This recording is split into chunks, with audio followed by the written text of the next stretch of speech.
50% of that being what? Females. Okay? So the whole idea is to address unemployment issues, address food security issues, address poverty issues. But of course, we can do that by supporting the youth. Most often we hear stories that, okay, the future belongs to what? The youth. Is that not it? So for me, I think that not only the future, but even the present belongs to us. We don't need to wait for the future, but we need to act now. We had to now mention a lot. Within the agriculture space or the agribusiness space, you don't necessarily need to be tilling, holding a hoe or a cutlass to be farming. There are a lot of activities that you can engage in to make money. The whole idea is to make money. So if you want to make money, you look at the chain. Where can I get the opportunities? And I hope that by the end of the day, we should be able to even come out with some of the areas we think that it can lead to the creation of jobs for the youth. So the project, we are also working with the farmers. When we are talking about smallholder farmers, we are looking at farmer-based organization. Do we all know what farmer-based organization is? Do we know farmer-based organization? Hello? Yes, so farmer-based organization is just like a group of farmers coming together. Etona made mention of the fact that sometimes the major challenge when we mention is that there is no funds, we don't have money. But if you have like this kind of farmer-based organization, or you put yourself into group, we have a number of youth that have organized yourself in one community that we want to engage in this particular activity. Certainly you get support, and that is what we are looking at. And that is what we want to begin to establish here. That is why we are engaging you, the young people, so that we can help do this, create the opportunities so that we can come to the aid. So the project we are looking at, using opportunities, already we have conducted what we call a value chain analysis. And then the value chain analysis has come out with a number of opportunities. Aside those opportunities today, so today we'll be looking at more opportunities. I know some of them will come out. So mainly we are looking at the outgrower or the farmer-based organization. We'll be doing agro-processing, value addition, cross-cutting areas, access to finance, inclusion, youth innovation, market linkages. All these are things that we will be doing, or we support young people. Yes, so there are also youth innovation. In case it could be digital, whichever way that we think that, well, this is an innovation developed by us, but this is something that is going to lead to the creation of jobs. We are in to support us. So today is for us to engage each other, look at some of the challenges, look at the opportunities, and let's see how we can build this agri-business space so that at least we can ensure that we have food security, employment for the youth, create more jobs so that we'll have a peaceful life. Thank you very much. It's all you can do.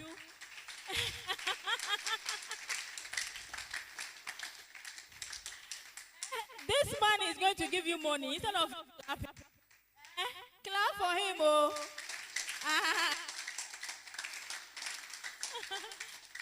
Awesome.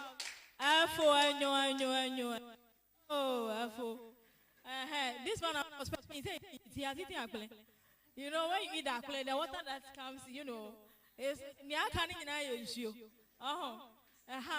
all right, so at this point, I'm going to be inviting my panel on stage, and then we're going to delve into very insightful, interesting, interactive conversation. All right? So when I invite them and they are joining us, we are all young people. Let's welcome them with an applause. It's more exciting. Mr. DJ, please drop one music. Let's be on our feet whilst I welcome my panel. Please be on your feet. You've sat on for a long time. Be on your feet. Be on your feet. All right. I will go to DJ. For Mr. Abraham, your favorite song. Which one do you like? Transformer. They say you like Transformer. So, Mr. DJ, do you have Transformer? Hey, fun and fun. Yeah. Yes. Oh.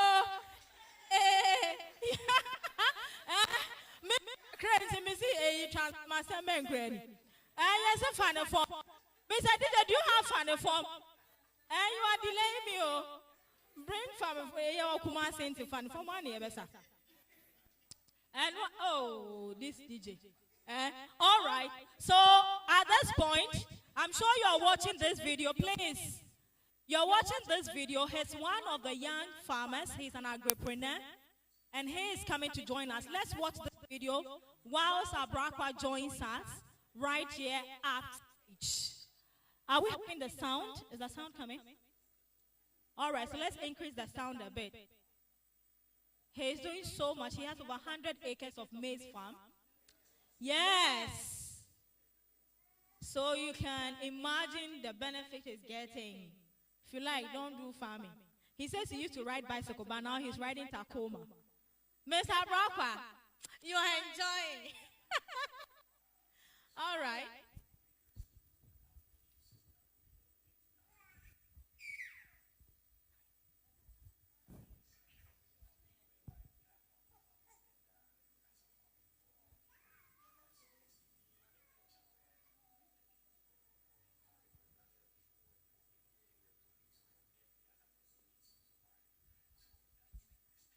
So that's Mr. Brockwa and his workers in his farm. And that's a brief documentary about him that was recorded by World Food Program. This video is watched globally. And so, at this juncture, I would humbly ask Mr. Samuel Abrakwa to join us. Let's welcome him with an applause. As he joins us. Fun and fun, Mr. Abrakwa. Anyway. Hey. Hey. Oh, Mr. DJ Jai, make her fun from the one more. But Mr. Abrakwa fan from Pam. Look, just look at the appearance. All right. So the next person that will be joining us is my beautiful food scientist. Derek, are you ready?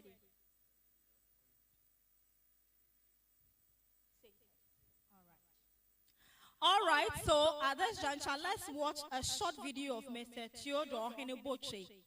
Let's watch him. He is a previous student, former student of KNU State.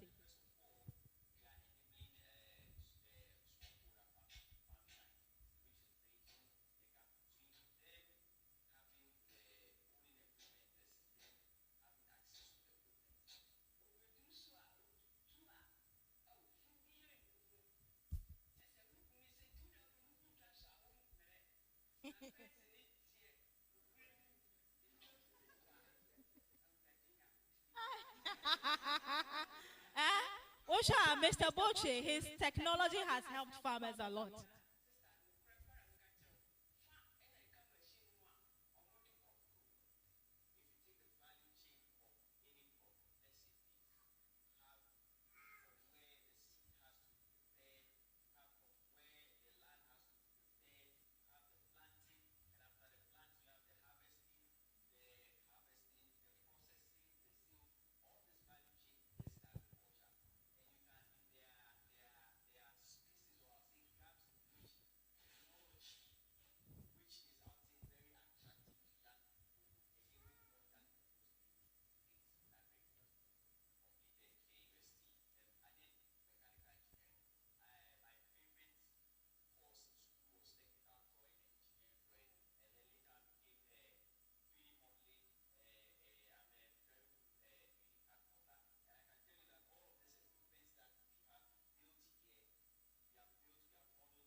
All right, so at this juncture, let's welcome Mr. Boche, co-founder of SATEC.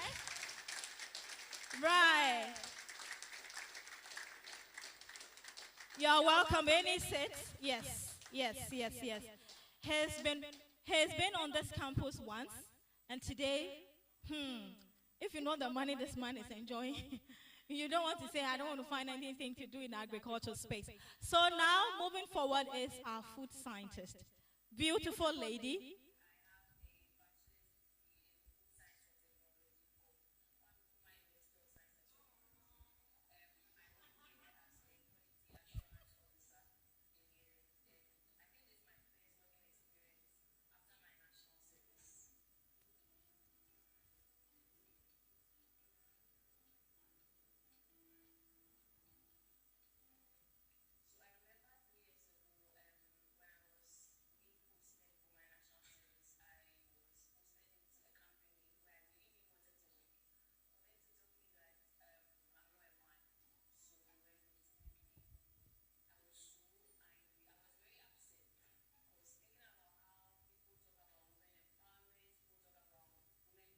We have to look for that manager and sue their manager for saying you are not a man.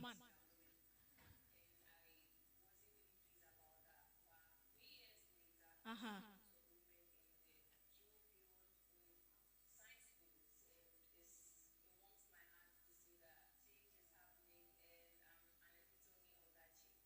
Epitome of that change. Let's welcome upstage Mame Yakafori. Amazing, amazing young woman. You can sit here. Oh my goodness, isn't she pretty? Some manager and say how can you say that she can't work because she's not a man? All right, so my last panel is Madame Ophelia.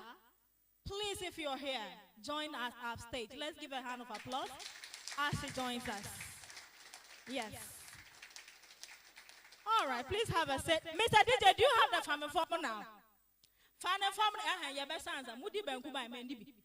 family form, do you have it? Hey, this is my DJ. Anyway, let's clap for ourselves and have a seat. All right. Please have a seat. Thank you.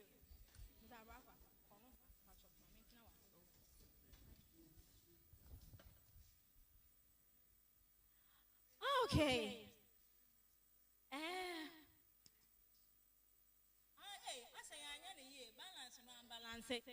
Me pa chobra ha na sister nko ha mama ya ane ana o se atare na akwa yanko wo agbefo yesi yanko anko means we are wearing almost look alike. All right, so aren't we looking nice? And do you love us? And mo bo mo nsem ba akoma yen. Okay, so this is it. This is what we've been waiting for all this while. All this while, this is what we've been waiting for. This is the moment we've been waiting for. So I just mentioned their names and a few clips were played, but I'd love to know a bit more about them. All right, like I said, if you have any question, just put your pen on paper and write it down. And then as time goes by, I give chance to everybody to actually ask them questions. So I've met Mr. Brakwa before, so I'm going to start with Mamia. Mamia, in which year did you complete KNUST? Please pass on the microphone. Is it working? Hello. Yes. 2019. 2019. Yeah. What did you study, please? Food science and technology. I heard someone say he or she is studying food science here, around this side. Who is that? Anybody studying food science here? Nobody? No one said food science. Someone said food science. Okay. Oh, okay. All right. So give us a brief background. When we say someone is studying food science and technology, what briefly is that about? Okay, so basically you have to know more about the commodities you work with. It goes deeper. If you are talking about proteins, you have to know the molecular structures, etc. I don't want to go so technical, Yes, but when it comes to food science and technology, just know about your food commodities, your macronutrients, and how you can process them as well. Then at the end of the day, there's also an aspect where it tackles quality. Yeah, it tackles quality and how the end products can come out. So the main idea behind food science and technology is being able to produce food products into the market to prevent post-harvest losses etc. Okay. That's a brief something about food science. All right. Thank you very much. And then I'll move to Mr. Boche. You study what? Mechanical engineering. So mechanical engineer from you draw and mold machine. Is that what you do? Well, if you think about mechanical engineering, simply nothing moves without the mechanical engineer. So anywhere you think about motion, some level of structures, from like, the motors that run this air condition, even the motor that's doing the cooling in the projector, there's a mechanical engineering Okay. involved at some stage of the development. Yeah. Okay. Yes, Madam Ophelia. You are still on campus, are you? Yes, please. Okay, and what are you studying? Studying agricultural economics. Economics. Are you the people who are supposed to price our commodities? Something like that. Okay. So, what made you choose that course? Okay, thank you very much for the question. I'm a preacher. I'm a child of God. I preach the word. So we feed people spiritually with the word of God. So I also wanted to feed people physically as well. Okay. I wanted to do agriculture. Thank you. Right. Okay, let's clap for her. She wants to feed people. Eh? Then I'll go to my far right and I'll talk to my swag farmer, my billionaire farmer. Oh, today, dear, the salary you pay, it is big. Eh? Mr. Brakwa, you are also on campus and you're still farming. Yeah. What are you studying now? So I'm reading MPhil in Sustainable Integrated Rural Development in Africa. What does that simply mean? So, okay, we an era where we are all pursuing a sustainable development. Yes. And when you look at outside of Africa, most of our people reside in rural areas. So we are looking at how we can, develop these areas to be more sustainable. Because rural people are much involved in nature, and most of their activity in some way, somehow, might affect nature. So we have to, help them develop systems, practices that allow them to be very sustainable in what they do. So that is basically what we study to develop rural communities in a more sustainable manner. All right. So I'm going to ask this general question, and then we'll delve into our questions proper. So the tagline for this conference is Youth Link Up Against Hunger. But the honest truth is, the percentage of the representation of youth in agriculture is nothing to talk home about. As panels who are very active in the line of agriculture, in your summary, how do we get more youth to participate so we can actually, fight against hunger? Anybody can take it, please. All right, so let me start it. See, it's been like 6 years farming, and the basic problem with youth or young people going into farming is one, nobody is responsible for them. Now, when you find somebody who is going to be responsible for what you want to do, that person creates opportunities for you. And it's hard for us to talk about it, but the honest truth is lack of individuals, institutions, who actually want to be responsible for young people to go into agriculture. Okay. Because farming is not cheap, processing is not cheap, marketing is not cheap. So you need somebody who stays as a pillar behind you and says, okay, like you rightly said, somebody gave you the cameras. Yeah. That is why you started the Ghanaian farmer. So there should be somebody who wants to be responsible. That, okay, there should be a minister, a president who says, now we have less than 18% of young people involved in agriculture. By my tenure of office, I want to increase it to 50. Okay. And this is what I'm going to put in place to make sure I achieve that. Okay. That is what we're not finding. Right. Thank you very much. Mamea, how do we increase youth participation so that the tagline for this program has a youth link up against hunger so we can fight hunger? Looking at this holistically, Yes.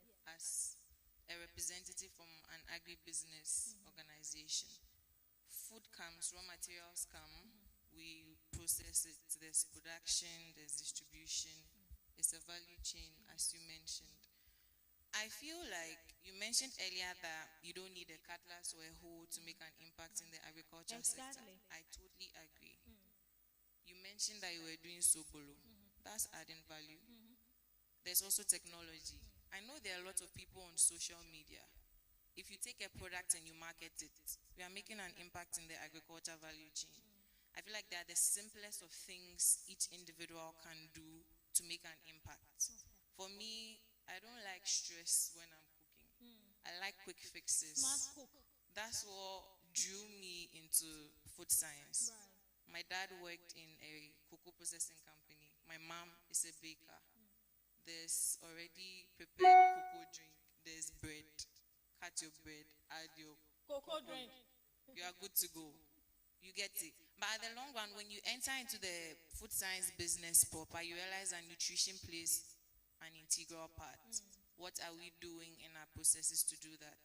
As youth, there's a lot of information out there. We may not be using it as much. Technology is taking people places. How are we using it? How are we building our analytical skills, your literary skills, your IT skills?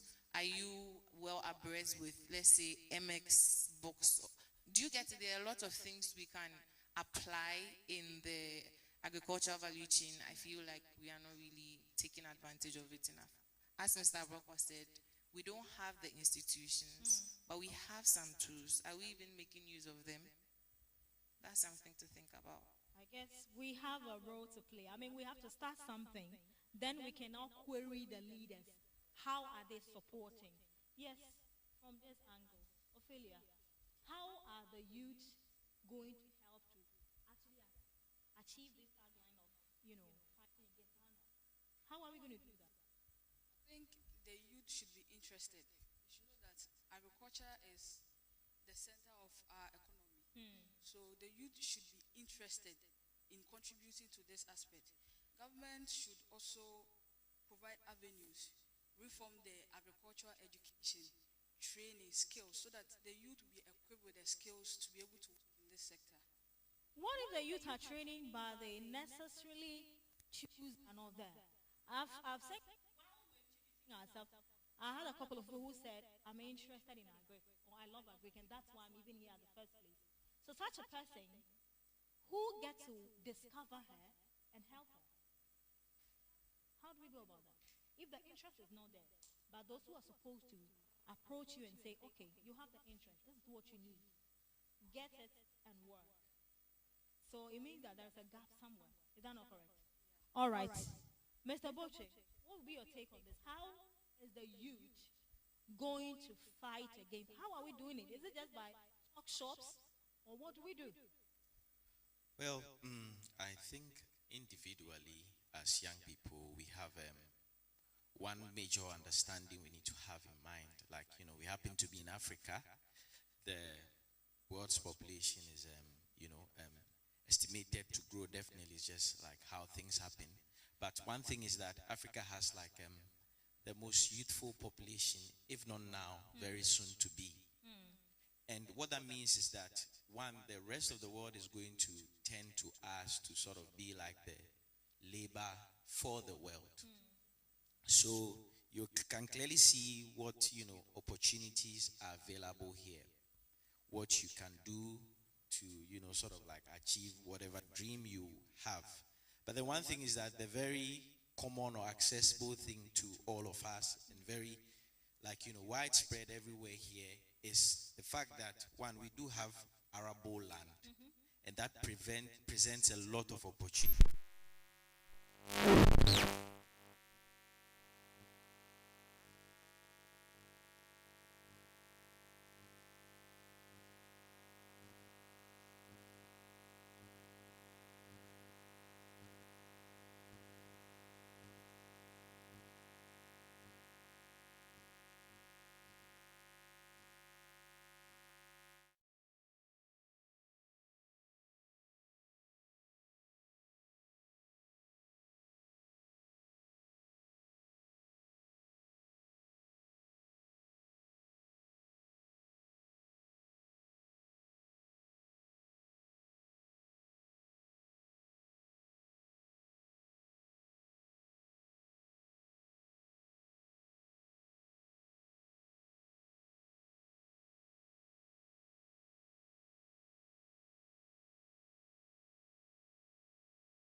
population is too small, and therefore, if they want their business to thrive, it doesn't make sense to just sell to just Israelis. They want to go outside. And so the average business person there is thinking about how can I use technology to derive the best, utmost benefit from the little resources I have. Then you come here to Ghana. If you travel from Accra all the way to the north, I bet you would see green land, greenery from all the way to Accra to like even Cherponi. But somehow we complain that okay, we can't compare ourselves in terms of agricultural output to Israel. We cannot compare ourselves, even like there's one state in US like Iowa produces more grain than the whole of Africa put together. But I bet you that the land size we have here in Africa is much bigger than that. I find that one of the key areas that has already been mentioned would be technology.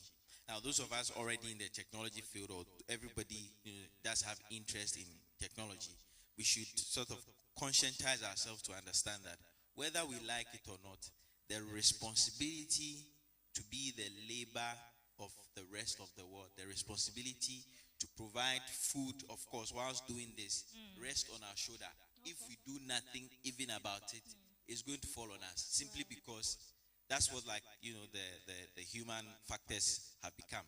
And so we should think about it as individuals and conscientize ourselves that, okay, there's something I need to do because the responsibility is coming. And secondly, we should take advantage of technology as much as possible.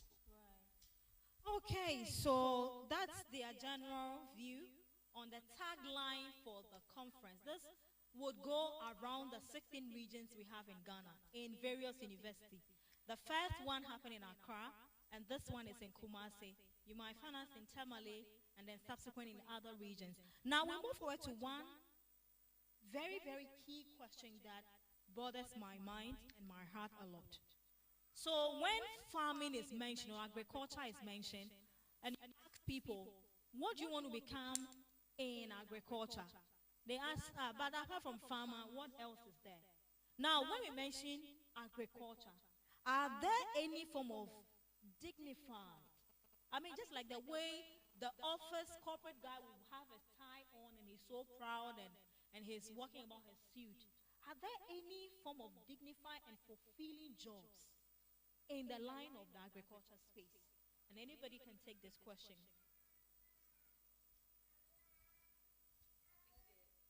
Hello. I think there are lots of jobs that are dignifying.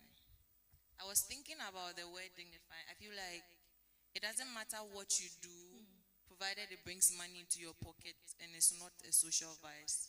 That's dignity right there.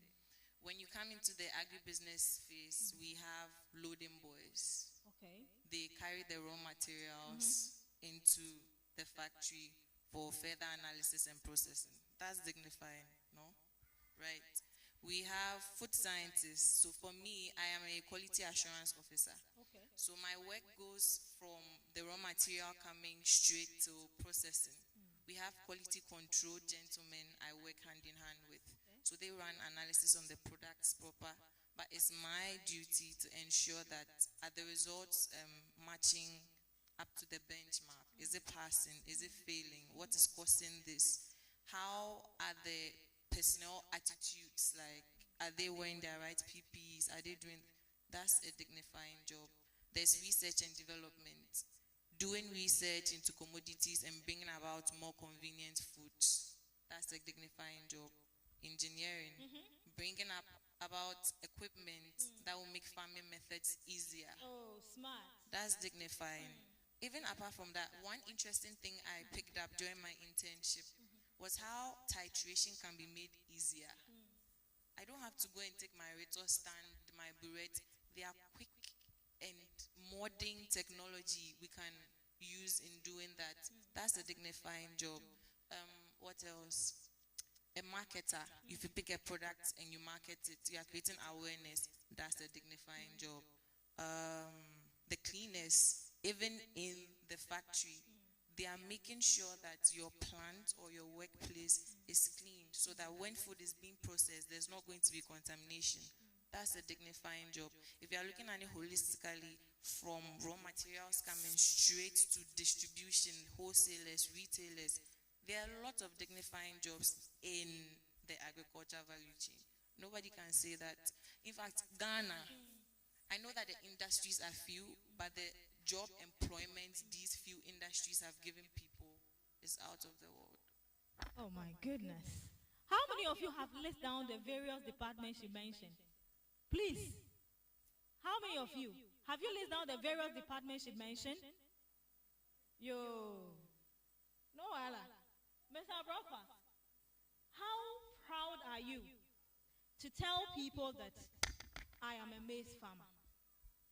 All right, so what is dignifying than doing something that you and I need to survive? We all have to eat at the end of the day.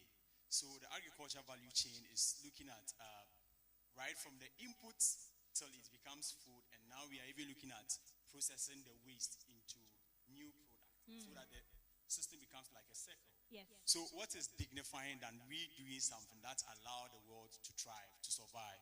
So for me, everything we do to make sure that our people eat and they are not hungry is dignifying.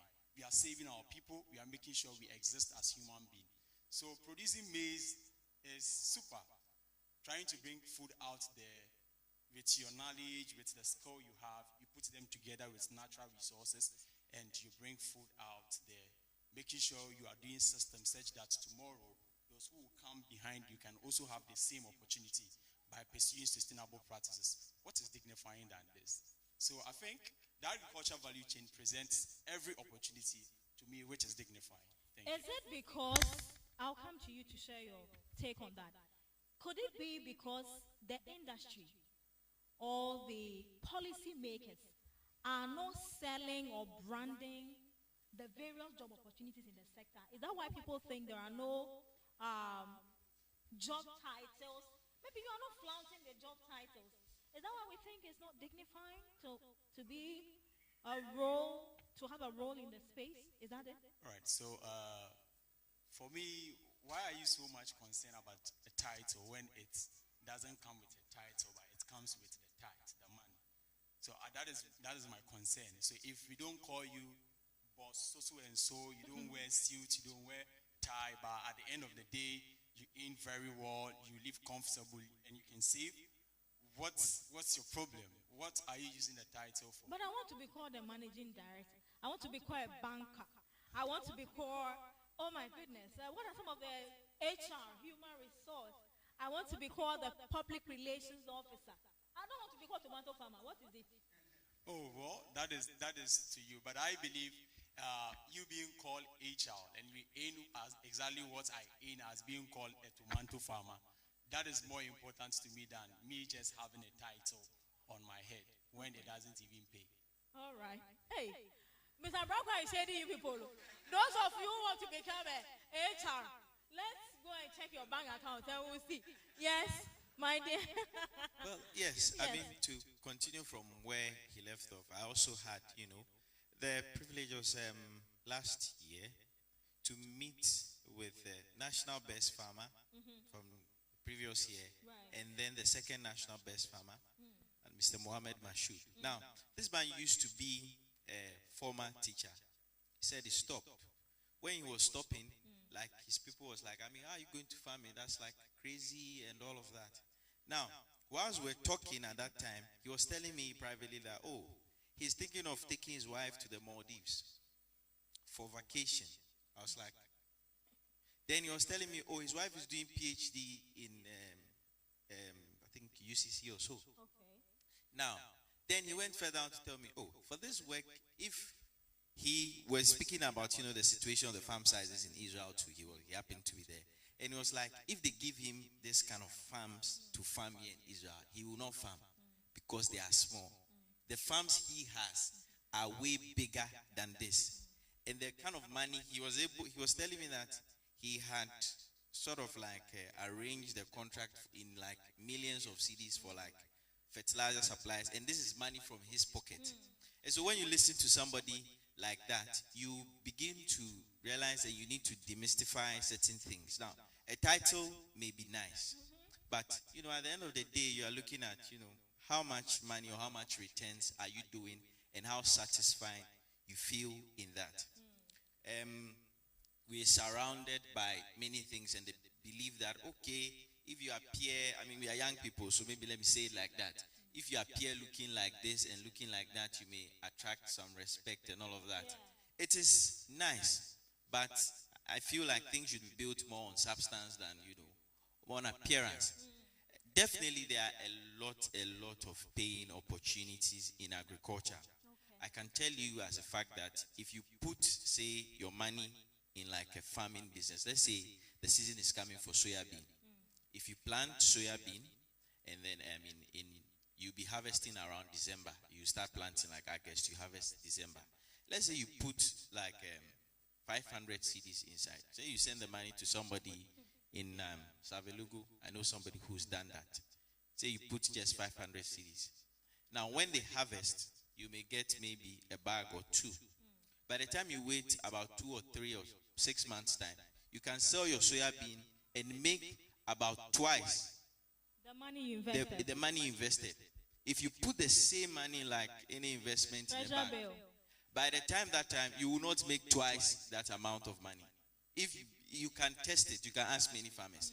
There's so much money in farming that I have spoken to aggregators that say they make more money from just providing threshing service to farmers than they would even if they were farming directly.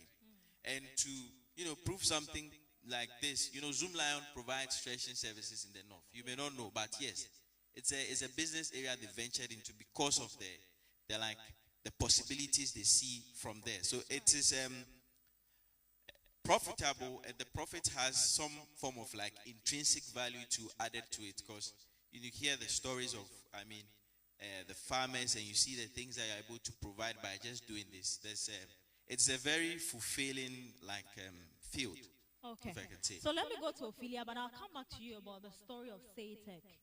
What engineered that, love or passion for you and your co-partner to actually start all that? Ophelia, what would be your take on this? A lot of people would say, for me to work in agri space, I'd rather go to the banking sector or the health sector. As a student who is studying in this line, is this something fulfilling? Are you proud to tell people I'm studying this and this in agri? Yes, I'm very proud. Ghana agriculture is the largest employer of Ghana's labor force. Exactly. That alone should tell us that there are lots of decent or dignified jobs in the agriculture. When we come to production, there are lots of opportunity. When we come to processing, there are lots of opportunity. Marketing. There are a lot of value chain opportunities in agriculture. You will see a real estate person transporting construction materials. You will see an agriculture person transporting agricultural produce, maybe from the farm to the market. It's basically the same thing. Okay. You see a farmer on the field, and you see a gold engineer also on the field. They are all working with soil there. So I don't get it when they say agriculture, there are no decent or dignified jobs. Right. There are lots. Okay. We have farm managers, people who make decisions, set objectives of the farm, allocate responsibilities and resources. They are also in suits. Right. They are also in official or corporate ways. Okay. Now, when you ask people where they want to work, they say they want to work in cocoa board. Is cocoa board not agricultural firm? Yeah. Everybody is wanting to go there. So there are lots of dignified opportunities or Right. jobs in agriculture. Okay, let's clap for us for this first round. And you see, so give the Mr. Boche. Maybe you people should get a uniform. Farmers, you have to get a uniform so that you can start wearing your working gear. Now, the story of Saytech, after school, after your national service, what actually made you and your co-founder wanting to create technology that can make, harvesting and processing more easier for farmers? What is it? Why didn't you look for an air condition to go and sit in? You want to be on the side and be wearing metal. What is it? Well, a number of sides to this answer. Originally, whilst I was in school, I already sort of like felt wired to want to start a business Okay. before I I was a T on campus, 2017 mechanical engineering department. Okay. I had, I would say, some of like, I had the privilege of being a TA to a visiting lecturer. It was from a university in the US. So most of the people assume that, oh, as for me there, if I want straight PhD, and go and do. But then it didn't feel like aligned to what I wanted to do. While I was on campus, I was around third year to final year. I was running a venture with 3 other colleagues on campus. We were doing like final year project drawings. I'm sure a number of you have seen that for like your colleagues in engineering or even architecture. They have to do some working drawings for their final year project, do some design work. And so we're providing that service to final year project students in mechanical engineering, chemical engineering, some in agric engineering. And it was making us good money at that time. And I continued to be a TA. Now, my co-founder did agric and biosystems engineering. We knew each other from like first year. But then we got into contact more after he did his national service in like Tinsong. It's a village in Savannah region. And so he was a missionary there. He saw firsthand, he taught primary school, basic school. And so he, in his class, he would tell me that, oh, students will be taken from class anytime it's harvesting because, I mean, the mothers depend on these children to come and do farm work. Some of the farmers will not even allow the children to come to school when it's time for farm work or not because the assumption is that, well, this is where I work to earn money to fund your education, so you might as well be sponsoring. Now, Jeffrey, before becoming a missionary and then being he on campus, he started work on like a thresher, a soybean thresher. In 2016, it was very difficult to find like soybean threshers around here, such that Soybean Innovation Lab is a USAID funded project, wanted to introduce one, a locally manufacturable soybean thresher. So they did a competition in agric and biosystems engineering.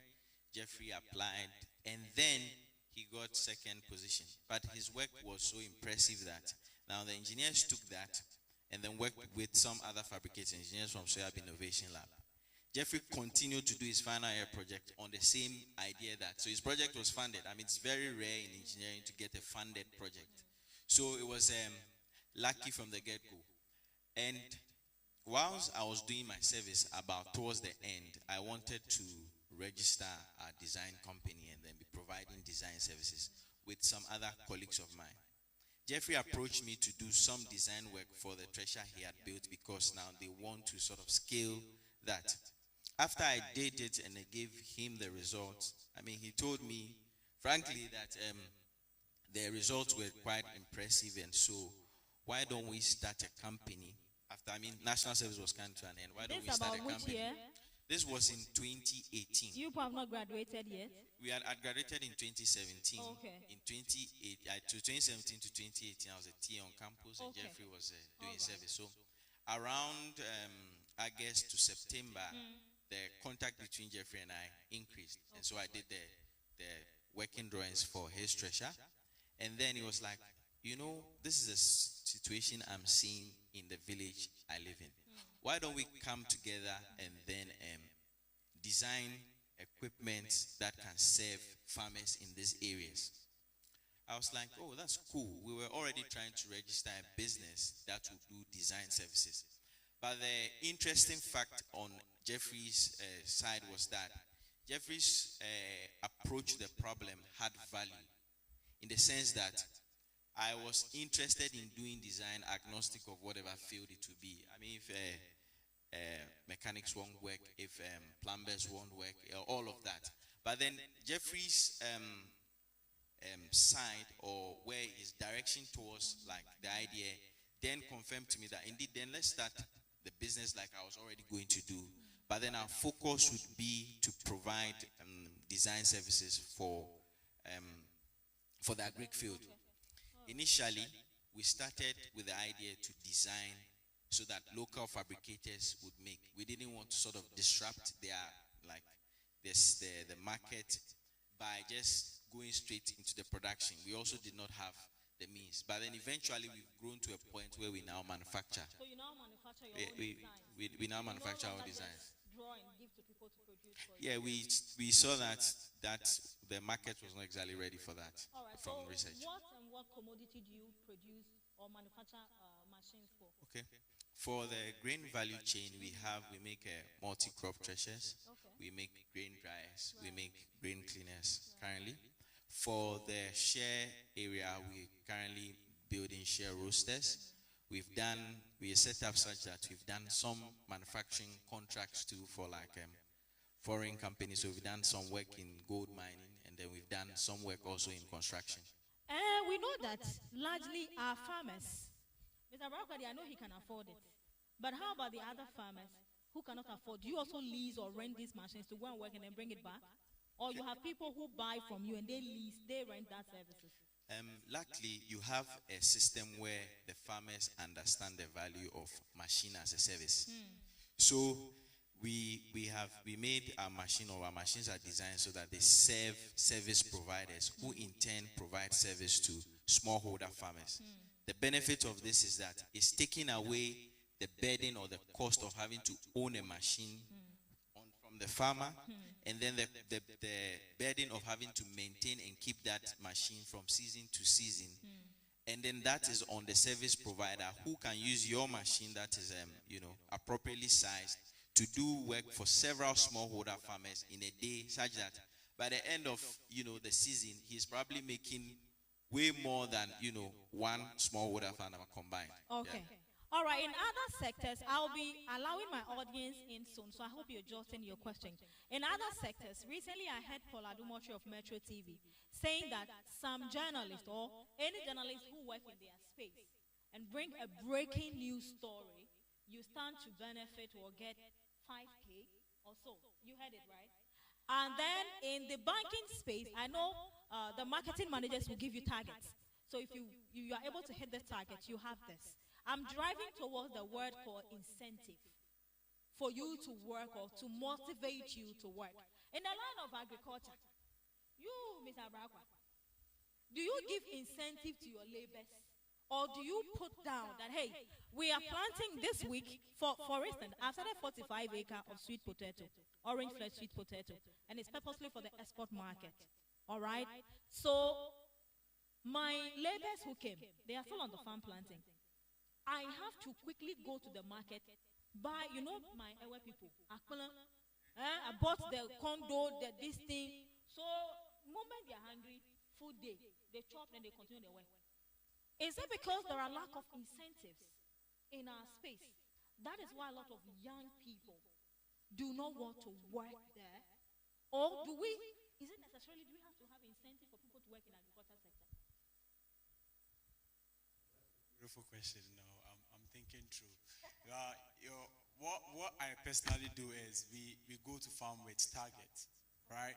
And our targets gives our labor an amount of money. So, for instance, we are planting coconuts, and each individual has to plant like 100 a day because it's already pegged. We do the pegging, we've done the mapping, we've dug the holes, we have applied the chemical. One person is doing the chemical. So what you do is you pick the coconut and plant. Okay. All right. So if you are able to do more than your 100, then we give you more. More what? It's in terms of what you will earn in a day. Money.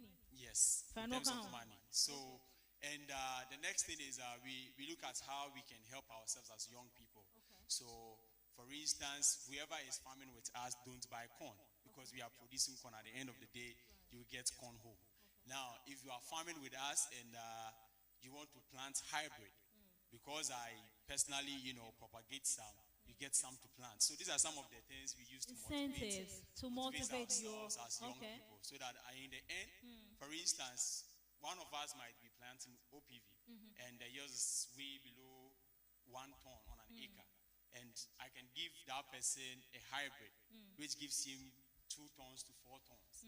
So that is a motivation to him. Now he's going to harvest more than he was going to harvest by planting OPV, because he's getting access to hybrid from me. So I think that is what we do as our team to help each other. Mame, who is supposed to give us incentive so that my young people here can decide to say that me, I want to be a farm supervisor, or I want to be a farm manager, or I want to be a labor, like the loading boys you mentioned. I want to, every vacation, I want to go to Eden and tell the manager that, listen, I'm here to do loading boy job for the next month or two. Do we supposed to have some incentive? Incentives are good. They are, it's not a cake, but it's the icing on the cake. Okay. I think that for me, I'm driven. I like to work. So one time I did an internship in a company and we were developing a new product. And we were struggling. Should we add this? Should we research on this? And eventually everything came out right. Now every single time I go out and I see that product, I'm like, hey ma, I did this, you know? And when I'm working and everything is going on right, we work with standards. Okay. We work with, I don't want to go technical, but people who read courses like mine, you work with ISO 22000 food safety systems, you work with 9001 quality management systems. It's a lot. If you know what you are doing and the standards you are working with, there's always this sense of pride that comes out of the finished products turning out well. I go to the market and I see some of our products. There's Mesofort, there's Stormvita X, there's Coco Plus. I ask, hey, in Kofoto, Omuto, Anna say, Omunto, you want the feedback? Would you want to communicate back to sales for them to inch it up? So I feel like for me, it's an intrinsic something before the rest come. When we pass our audits and all, we get incentives. There's parties, our work, which is nice, extra something, which is nice. Right. These are incentives, you know. So I feel like every individual should just be driven. We are having this training at work by Dr. Frimpong, and he keeps saying this: knowledge is power, but wisdom is winning. And wisdom is using the knowledge you have to solve a problem. What problem are you solving? You have innate qualities. He mentioned something that Jehovah has made you wonderfully and fearfully made. All of us might have degrees or qualifications, but what in you is making you set yourself apart from people? Okay. Is it your soft skills? Your analytical thinking? There are a lot of things. So for me, honestly, I feel like everybody should be driven. The rest will just flow. You should be driven, the rest would come, and that's the most beautiful part of it all. Madam, before I come to SATEC, and then would allow some questions, and then we'll delve into some of the challenges and opportunities we can explore. And please, if you're here, I'm sure that most of you have phones, you're on Twitter, you should go and read tweets. Youth Link Up Against Hunger 2023 happening in Kumasi. Or when we're about to start questioning, you should be interactive on your social media platform. Would you want an incentive before you want to work in the agri space? Or you are driven, just like Mami is saying? I think both will be at play here. You don't want to choose one. This one, you like money. She doesn't want to choose one. The incentive too is good. Yes. Then the Incentive- passion driven too is good. Yes, please. All right. We should begin to see agriculture as a business All instead right. of a way of life. Okay. And every businessman or woman should know that motivating your workers or even yourself will maximize benefits Exactly. as an economic stay. Yeah. So you work with people and you don't motivate them. They wouldn't give up their best. Right. So as a business person who wants to make more profit or maximize your resource, when you give incentives to your people, they will give off their best and it will increase production or whatever. They can even pass your target. So incentives is good, but you should, the owner, CEO, manager, he also should be also self-driven. And I think workers should also be self-driven. That's why I'm saying that both of them work here. Okay. Mr. Bocho, you are self-employed. You are on the sun and doing the metal work and all those things. Who is giving you incentive? And how are you actually, creating that motivation in your business? For your workers want to be in the sun. Can't rain, Nigerians say can't rain, can't shine. They're there inside with you. Well, I don't really consider myself self-employed. Right. I'm employed by a business that I happen to be a co-founder of and own. I mean, part of the business. it's much easier to look at it that way because I know that I do have targets I have to meet as an employee of a company that I do happen to own shares of, and I do happen to have been part of the founders. So that's how I see it. Yes, and so there are kind of different things that is very nice, and everybody should seek to be driven. If you have employees that are driven, it's very great. But the leaders need more drive than, incentives, because in the initial stages, you may not have that many incentives to continue doing what you are doing. However, the leaders have to consider that they cannot depend every time on the drive of employees or like people they work with. But then incentives are very important at that stage to, one, encourage good behavior, to encourage like the drive to get things done on time. It's quite important. So incentives, definitely. I mean, for the line of work I do, fortunately, I find that it's something I am very much interested in, and so come rain or come shine, I would end up doing that. We've been very selective about the kind of people we have so that it doesn't disturb work culture. And then you prop up that system with incentives that you can. Yeah. Mommy, quick one before I allow my audience. Please, let's give them a microphone. Do we have extra one, or we have to pass on ours?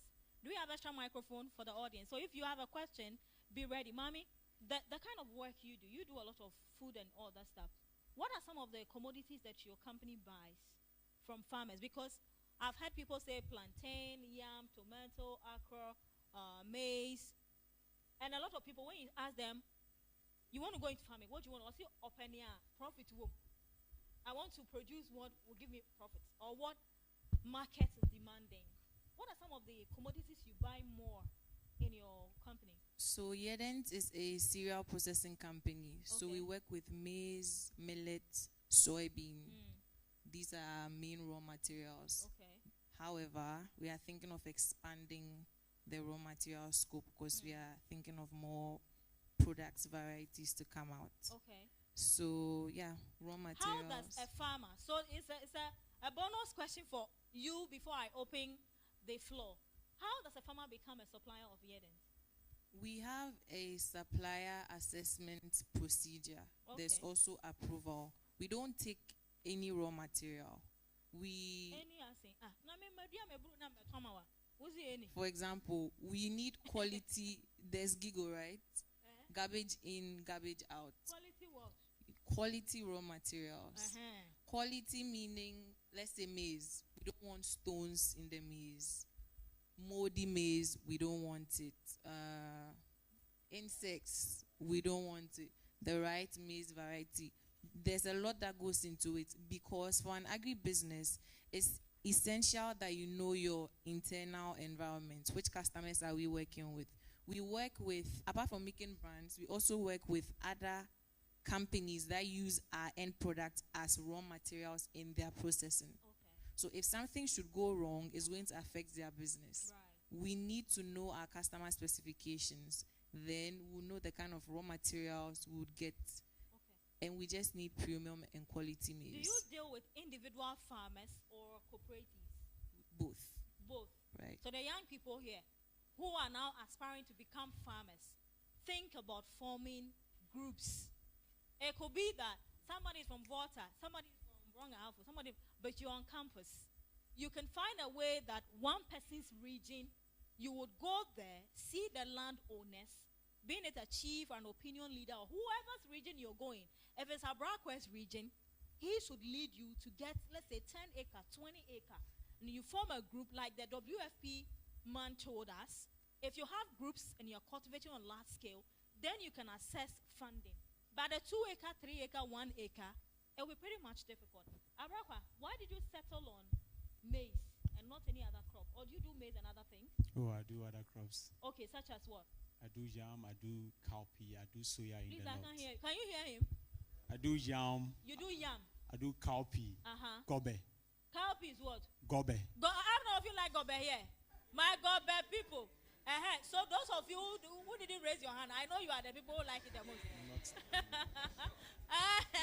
All right, so Mr. Rakwa. So, I've tried many crops, but I Okay. decided to settle on maize, soya, and cowpea. Why? Why these three crops? Why? So, one is because of their market value. Okay. Two is because you can store them for a very long time, even if the market is really rough. Compare maize to tomato. Once you can't sell it and you don't have the right storage, you are in trouble. But we have new technologies which allow us to store maize for a very long time. So I was looking at how I can keep my produce to make sure I get a good market value for it. And the last thing is they are easy to produce because there are more technologies in doing this compared to some other crops out there. Okay. All right. So please, at this moment, I'm going to open the floor for questioning, and then we'll come back to find out about their challenges. It sounds all smooth. I was asking Mr. Boche the raw materials for producing the machinery, and he was mentioning, I asked him about funding, if it's all from their pockets or they have grants. How do they even come by the grant? If you want to get grant, how do you position yourself? We would get that from him as well. The Mami will also chip in. So if you have a question, please let's see by hand. You stand up, you mention your name, and then you direct the question to who you want him to answer. If it's for everybody to, you let us know. Let's, and the first person. All right, so let's take from the back. Please, we'll come to you. Thank you very much. Yes, sir. Please, your name and your question. Please be on your feet. All right, thank you very much. Please, can you hear me? My name is Derek. Please, can you hear him? My name is Derek. Okay. And the question I want to ask is very simple. First of all, I want to thank you people for organizing such an amazing program. I came quite late, but from what I've heard, the speakers have really given a lot. My question is this. My question is this. There are a lot of people out there who wants to enter into farming, but they don't have the land. So I would like to know if there is a policy that can allow those farmers to, or to become farmers to, get a land at a very reduced price. When they start the farming, then they can now repay back to those landowners. Do you get my question? Yeah. Did you hear him? Okay, please, who do you want to answer the question? Who are you directing to? He's a farmer. She's a food processor. He's a machinery person. This woman is a student. I think I heard Abrakwa, so. Mr. Abrakwa. Yes, please. All right. And let me help you with this question. Okay, so when it comes to land, if you are outside, you would think land is a challenge. If you are outside, you would think land is a challenge. If you are outside, meaning if you are not a farmer yet. If you are not farming yet, you would think land is a challenge. But as I speak to you, we have 3,000 acres in the north. We don't even know how to cultivate it. I see. So the lands are there. It's just, we having the mentality of outright purchase. That is what sometimes the chiefs don't want to do. Okay. So outright purchase means that the chiefs don't want to sell the land to you. But then they can have a lease agreement with you, where they give you the land for like 20 years, 10 years, 5 years, and they give you an amount to pay. Now, if you come to Bono, you pay as low as 50 cedis if you want to take it like 5 years. For an acre. Exactly. So if you want to take it for a year, it's 100 cedis. So if you are outside, you might think getting the land, you need a huge amount of money because you are looking at the price of a plot of land in Accra or Kumasi, thinking that, okay, then if a plot is costing this, when I go to Bono and I want a land to farm, look at an acre, how much will that cost? But if you come in, you realize that the chiefs are welcoming, and then they will give it to you, they lease it to you. Purchasing it outright is what they mostly don't want to do. Okay. Please, has your question be answered? Very well, thank you. All right. Thank you, too. Next person. There's a lady here.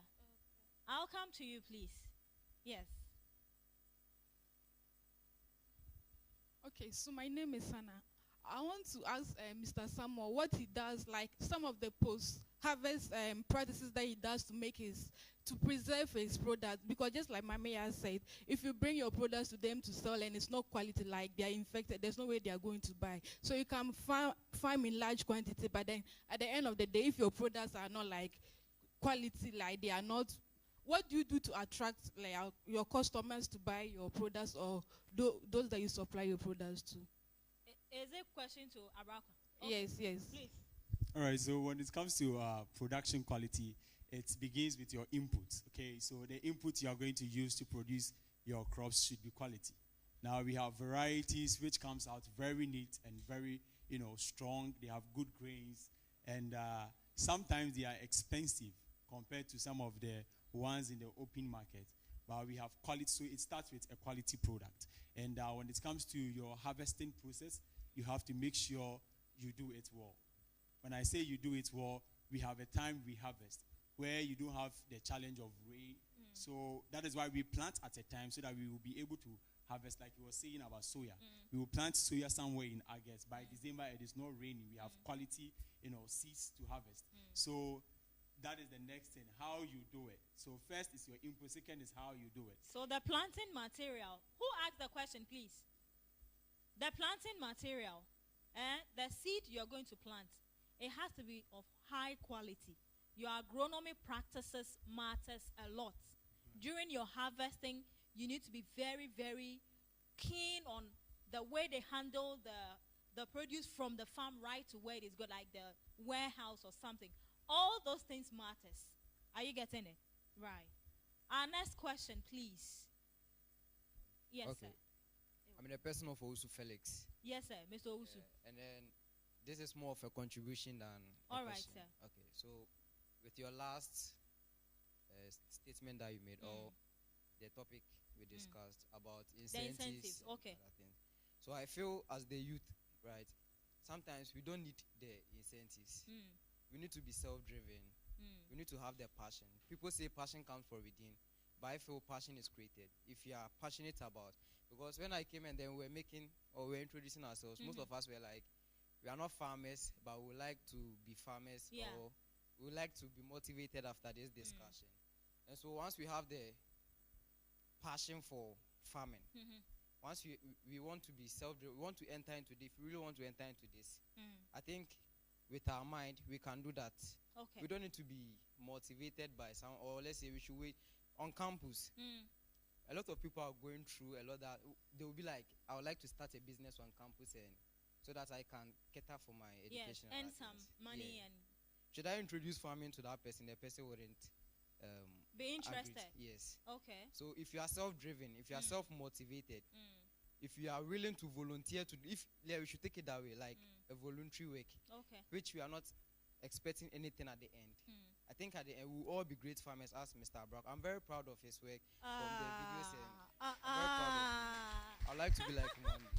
All right. Thank you for your contribution. Yes. Mr. So- Brock wants to chip in a word. So passion is very good. You need passion to start it. But you need to get a vision. You need to set a goal. Then you need to apply discipline. Okay. I always tell people that, that is one mistake I did in years back. You might think all you need is passion. But when it gets to a point, you need to have a vision. What do you want to do? Where do you want to get to? How many acreages do you want to own? How much do you want to harvest at the end of the year? You need to set goal. What do I have to do to achieve it? Okay. If it is all passion, you will do it for 10 years and you wouldn't achieve anything. All right. So you need vision, you need to set goals and add discipline. Okay, my fair lady. Then we'll move to this point. Yes. Yes, madam. Your name. Charity. Who is your question directed to? Especially yes, and Mommy. then the farmer. Okay, the two of them. Yes, and anybody who has an answer to. Right. Okay, so I have questions. First of all, I want to. I'm a caterer, but not the regular one. I want to use farm produce like cassava to prepare cakes, meat pie, and those things. Potato for yogurt and the rest. But then these things are new. And then when you tell somebody that, oh, this my meat pie, I use cassava for it, like the stigmatization they attach to it. So something like this, some innovation like this, when I'm bringing it out, how do I go about it? And then secondly, everything relating to food, they want you to standardize it, FDA and the rest, and it's not as easy as we think. And then if you go and then you talk to somebody about your yogurts, the first question they ask, are you FDA approved? You are not, and you don't even have the money. That money alone can be your initial capital. And then if you use all your money to do approval, how are you going to get money to, like, for your daily activities? So for some people like us, how do we go about it? And then I don't use the normal potato. I use high quality potato enriched in beta carotene, because of the low deficiency in vitamin A, which is a problem in Ghana. And then because I'll not get that potato in the market as easy as I want, I have to go to CSIR to buy it. And then it is not cheap. So they advise me to get the roots and then plant it myself, which will be cheaper, and then it will be an investment for future use. But I don't have a land, and I discuss with a lot of farmers. And because I am a beginner and my production is very small, they don't want to do it for me. Like, nobody wants to do be farming for you and then get maybe 50 cedis or 100 cedis at the end of the year or something. So how do I go about it?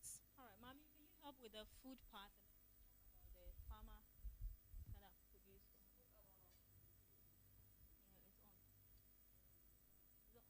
Hello? Hello. You spoke about the processing of new products, cassava. Right. I think that in Ghana, a lot of people don't like to try new things. It's our nature. We are not adventurous. We don't explore.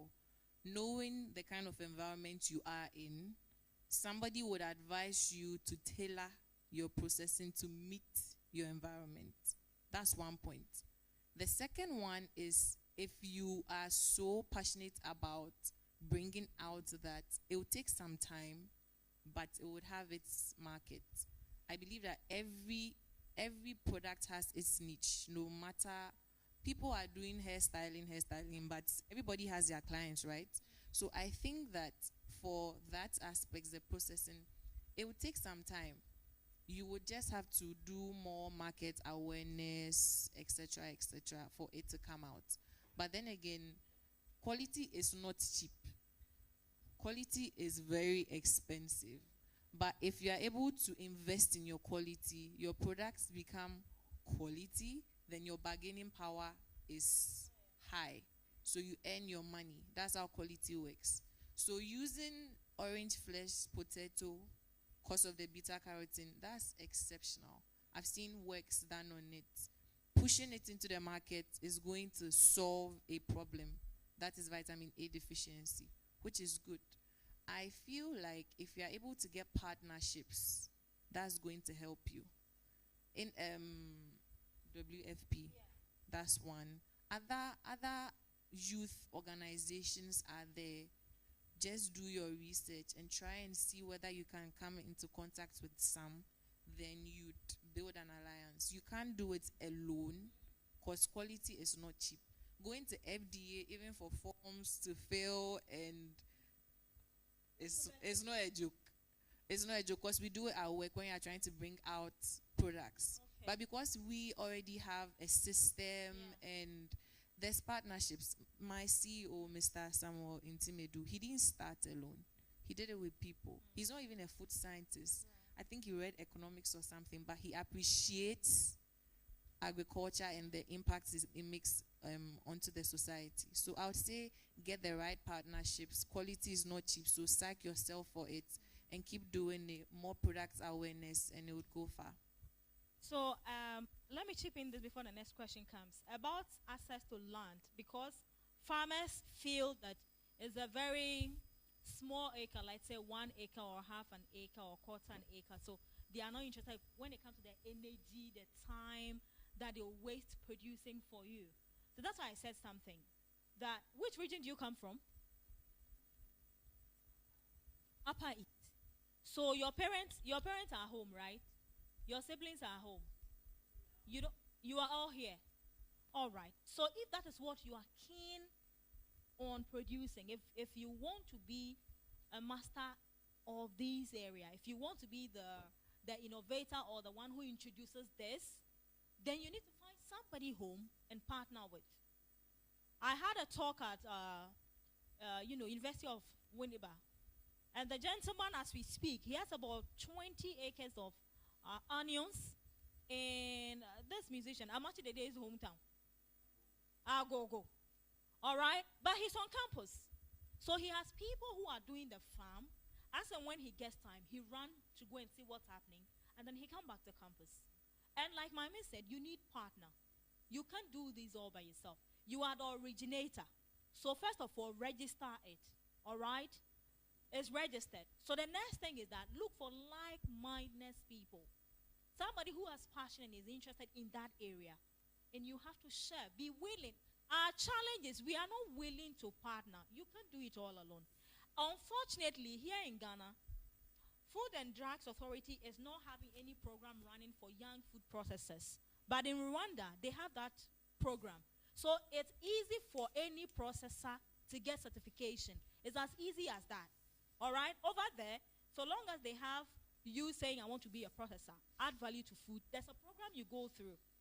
So by the time you graduate from that program, you know their standard, you know the quality, everything. So you get a certification, and you can even export. Okay, but we don't have it here. You go and come.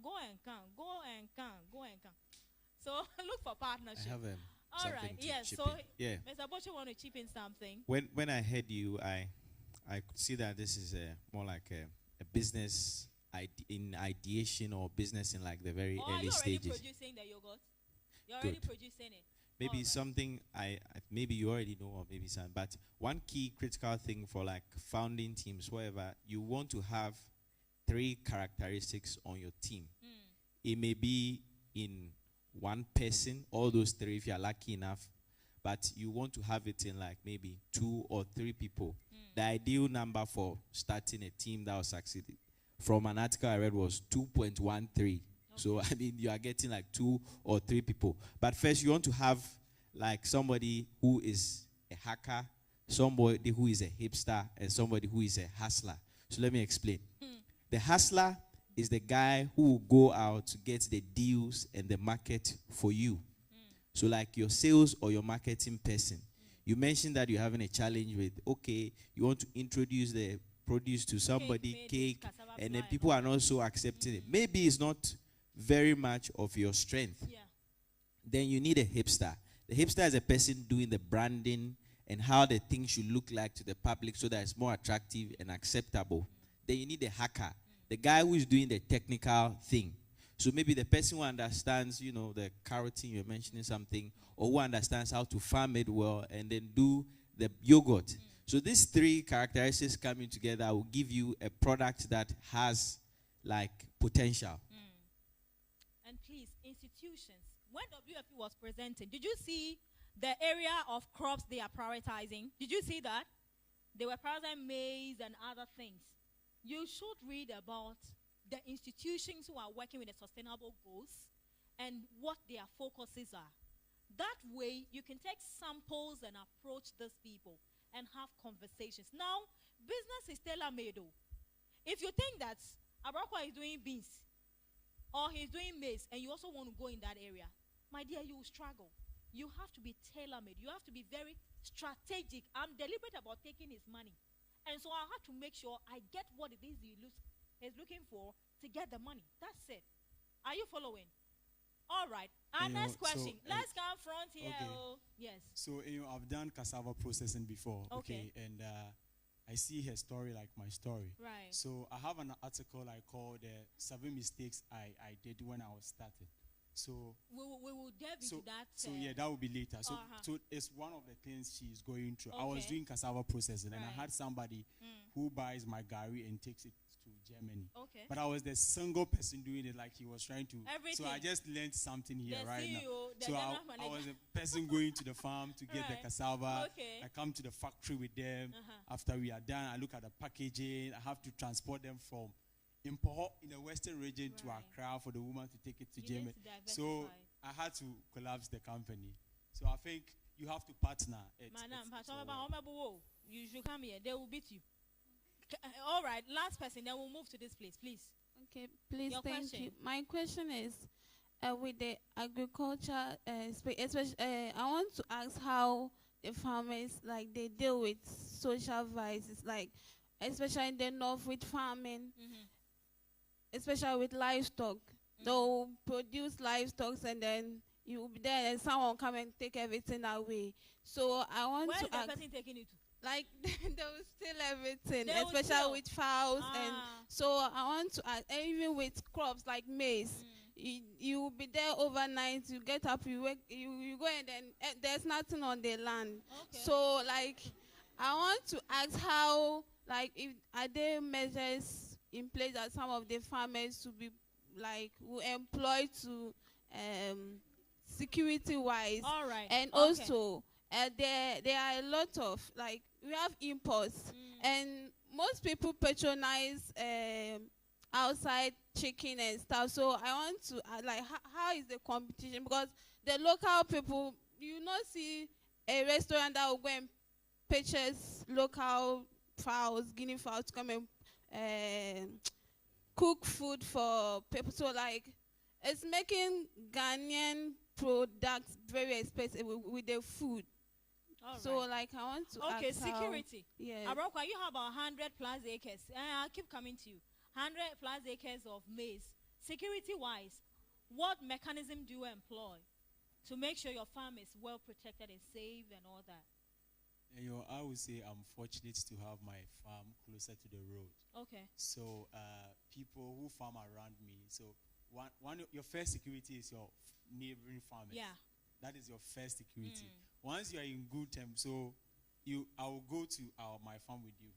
You see, we have water over there, so they all come get water from our farm. Okay. So we have that, relation with them. So they serve as a They watch are number one watchdog. Okay. on our farm.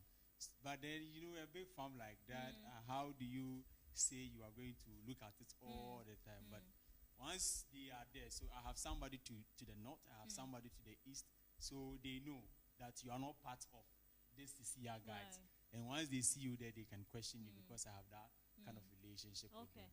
All right. And she also mentioned of how we have a lot of imported products in our restaurant. How many of you heard about Chicken Festival? It happened somewhere last week. Chicken Festival, have you heard of it? Somewhere. So Chicken Festival is an annual occasion that will be celebrating and empowering poultry farmers in Ghana. That is also something that would encourage people to eat more of the Ghanaian produced chicken instead of the imported ones. So if you are a farmer and you want people to consume your product, it's about the strategic means to introducing the product to people. So for instance, the lady who does the yogurt, your immediate master, when I was in AUC, my yogurt, whilst my teacher is teaching, I'm pass on. So my classmates were my client. And my house, including some few people around me, they were my client. All right? So they were giving the referral. All right? So you need to get samples of whatever it is you want to do. All right? Being it fried chicken, grilled one, there should be that uniqueness about your product. And the immediate people around you has to be your first client. If it's with me, I will ask Mommy, try this. If Mommy enjoys it, she'll recommend the next person. Are you getting it? For competition, it is going to be there every time. Imported products are not getting out of our system anytime soon. Are you getting it? So just make up your mind and be a smart business person. Our next question is from who? Yes, sir. Hello. Please, I'm Reagan. Yes, sir. Yeah, I think socialization is very important. Right from onset, most of our family members, they normally tell us that, or they've made us to believe that farming is not a dignified job. So they will tell you that the person who goes school said, yeah, this kind of thing. They've been telling us a lot. So I want to know, I want to ask if there is any advocacy role that we can play in order to mystify that kind of perception that people have about farmers. Yeah, that's my Okay. So advocacy. My dear young woman, you are now still in the circle. you're still schooling. How do we advocate for people to look at farming in a different direction? Even our parents, like he said, school no need to me.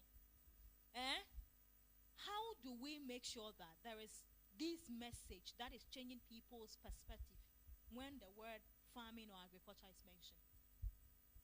I think the parents say for school, no, the parents is actually right. Okay. Because the parents doesn't have that particular knowledge, skill that will help increase or expand their businesses. Okay. So when we say go school, when you go to school, you get to gain the understanding, get to gain that you can make business or profit out of their culture. So you also teach someone, you also advocate, you also engage in groups such as World Food Programs, and you also do this advocacy. Right. Okay. So, sir, you can start off as an advocate. You can be the voice to change that narrative about people not looking at farming as a dirty job. I'm saying my dad is a farmer. All right, he did fish farming, he did rice, and they are still doing habanero at Shah Hills. Okay, but today, when it's Christmas, it's usually Christmas that everybody shows off their children. All the farmers, all the farmers, all the children will come from the city. And when hey, this is my daughter. She does this. This is my son. Are you getting it? So if you want us to change the narrative and the perspective about how people see agriculture, you should be a strong advocate in that area. All right? You should tell people, brand yourself. You are a farmer. There are working gears in every sector. The health people have their working gear. The lab technicians have their... Everybody has a working... And our working gear, unfortunately, is not the smart one. But if you see me in this, it doesn't mean that I can't look smart. Look at you. You're looking smart. Are you getting it? So you should be the voice. If that's what you want to see, you can start from there. All right? Okay, our next question, please. Who is... Yes. My name is Mensen Ebenezer. Yes, sir. And I have a simple question. Yes, sir. That goes to Mami. Okay. She made mention simple incentive. I want to know the meaning of incentive and why do we give incentive? Okay. Mami, why do we have to give incentives? Is it all? Hello. So an incentive is something given to someone to motivate or drive the person. That's basically what an incentive is. It can be in kind, can be in money. Yeah. That's what an incentive is. Incentives, as I said, is the icing on the cake, but it's not the cake. I still stand by being a driven individual. I believe that if you are driven, your work will speak for itself. And definitely, people like good work. So if your work is good, people will be drawn to you. That's why I said, if your products are quality, you have high bargaining power. If I have more experience in my field, I have high bargaining power. Even when I want to branch into another field, because I have the experience, you have high bargaining power. So incentives are good. Nobody is against incentives, but just don't be too focused on that, else you'd lose it. Okay, so one last question, then we'll proceed with our conversation. One last question. I'll come back, part two. Come. Yes, sir.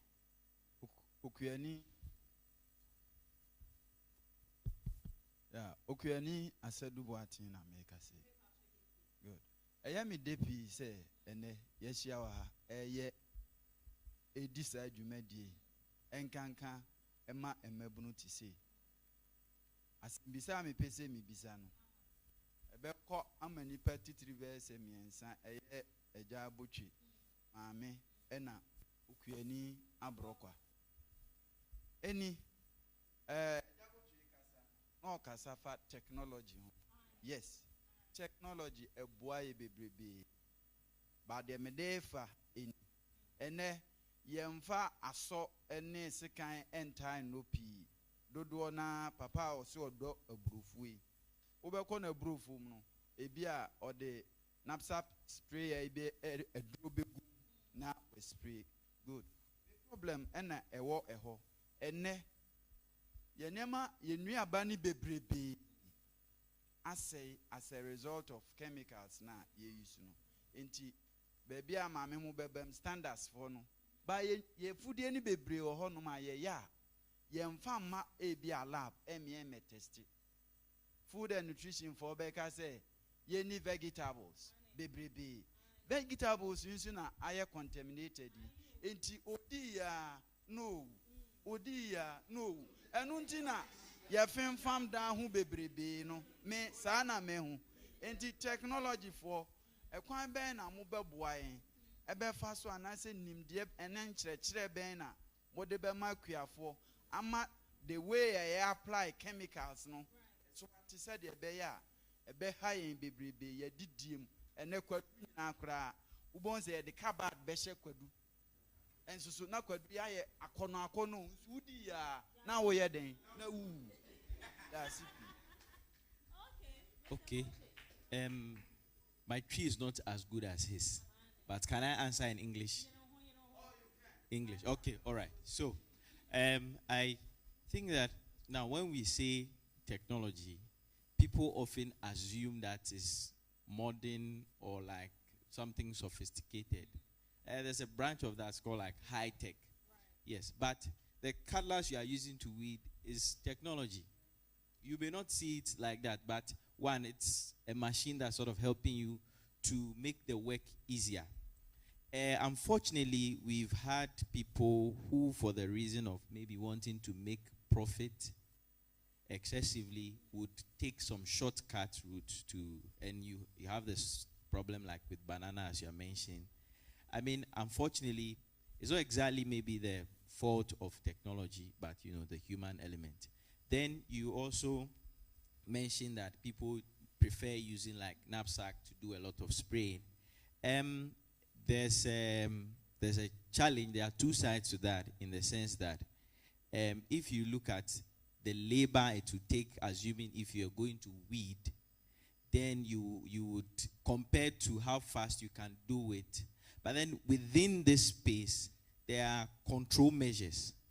Definitely, there are control measures that that when you overexpose like maybe your crop or whatever land you to a lot of like this excessive use, then you have like maybe the land being contaminated, and progressively you see that you are getting less yield from the farm. There are measures that maybe farmers are advised, because like in the area, it's quite easy, truthfully, to get access to farmland. Farmers can practice some form of like shifting, or like at the time you allow this land to fallow whilst you are doing other.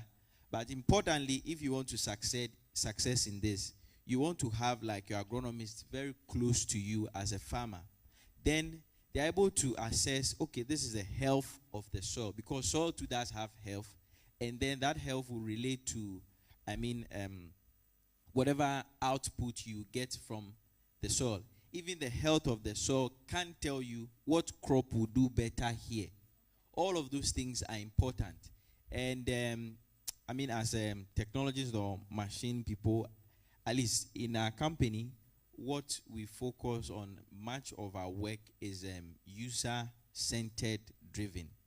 So we speak to farmers to understand, okay, this is what I need.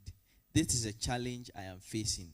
I want you, maybe in your next edition of this product, consider doing this, or consider doing that, or consider those are some of the steps that we have taken to try and ensure that on one side, the farmers have the much needed technology, but also the farmers' needs are also met, and trying to bring all of these things together.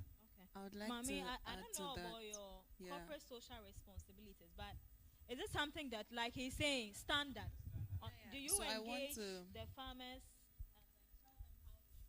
Okay, so we work with some farmers.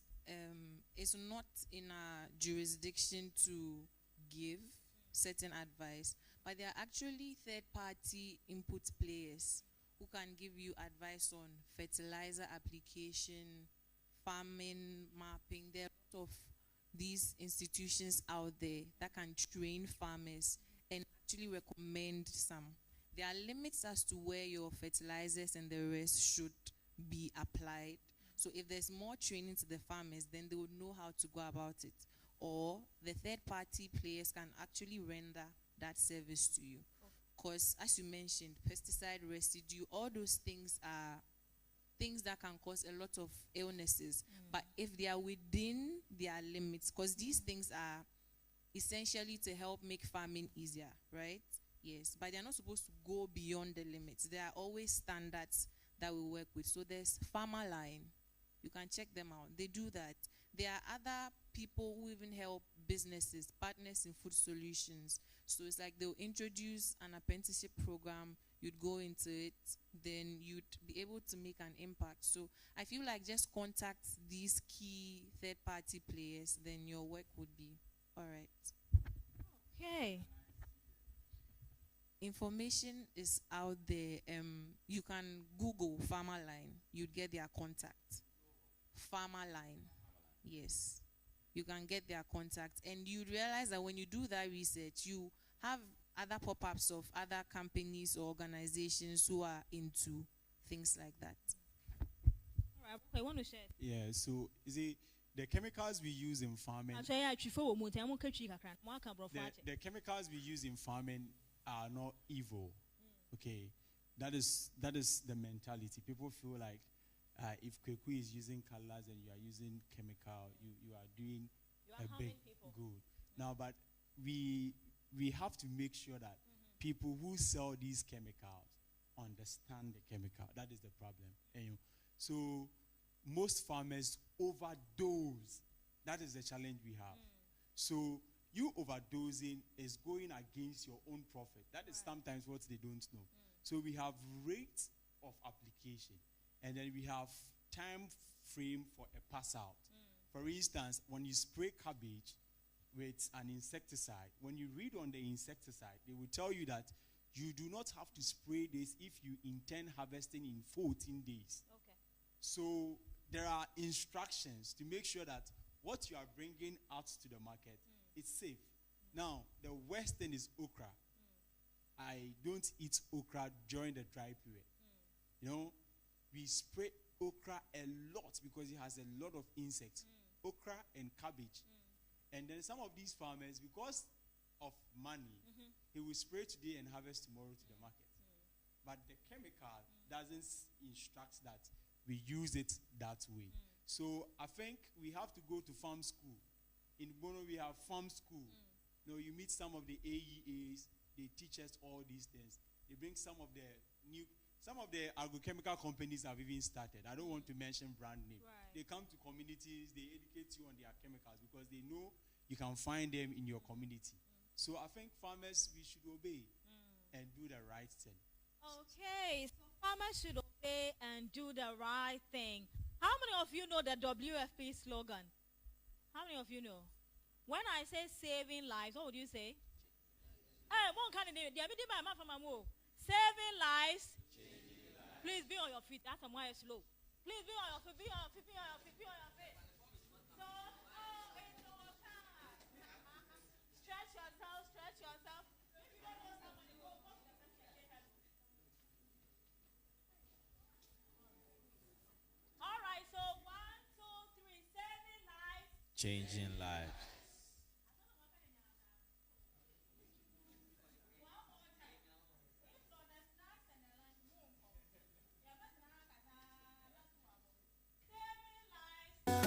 Gotta know me not holding back.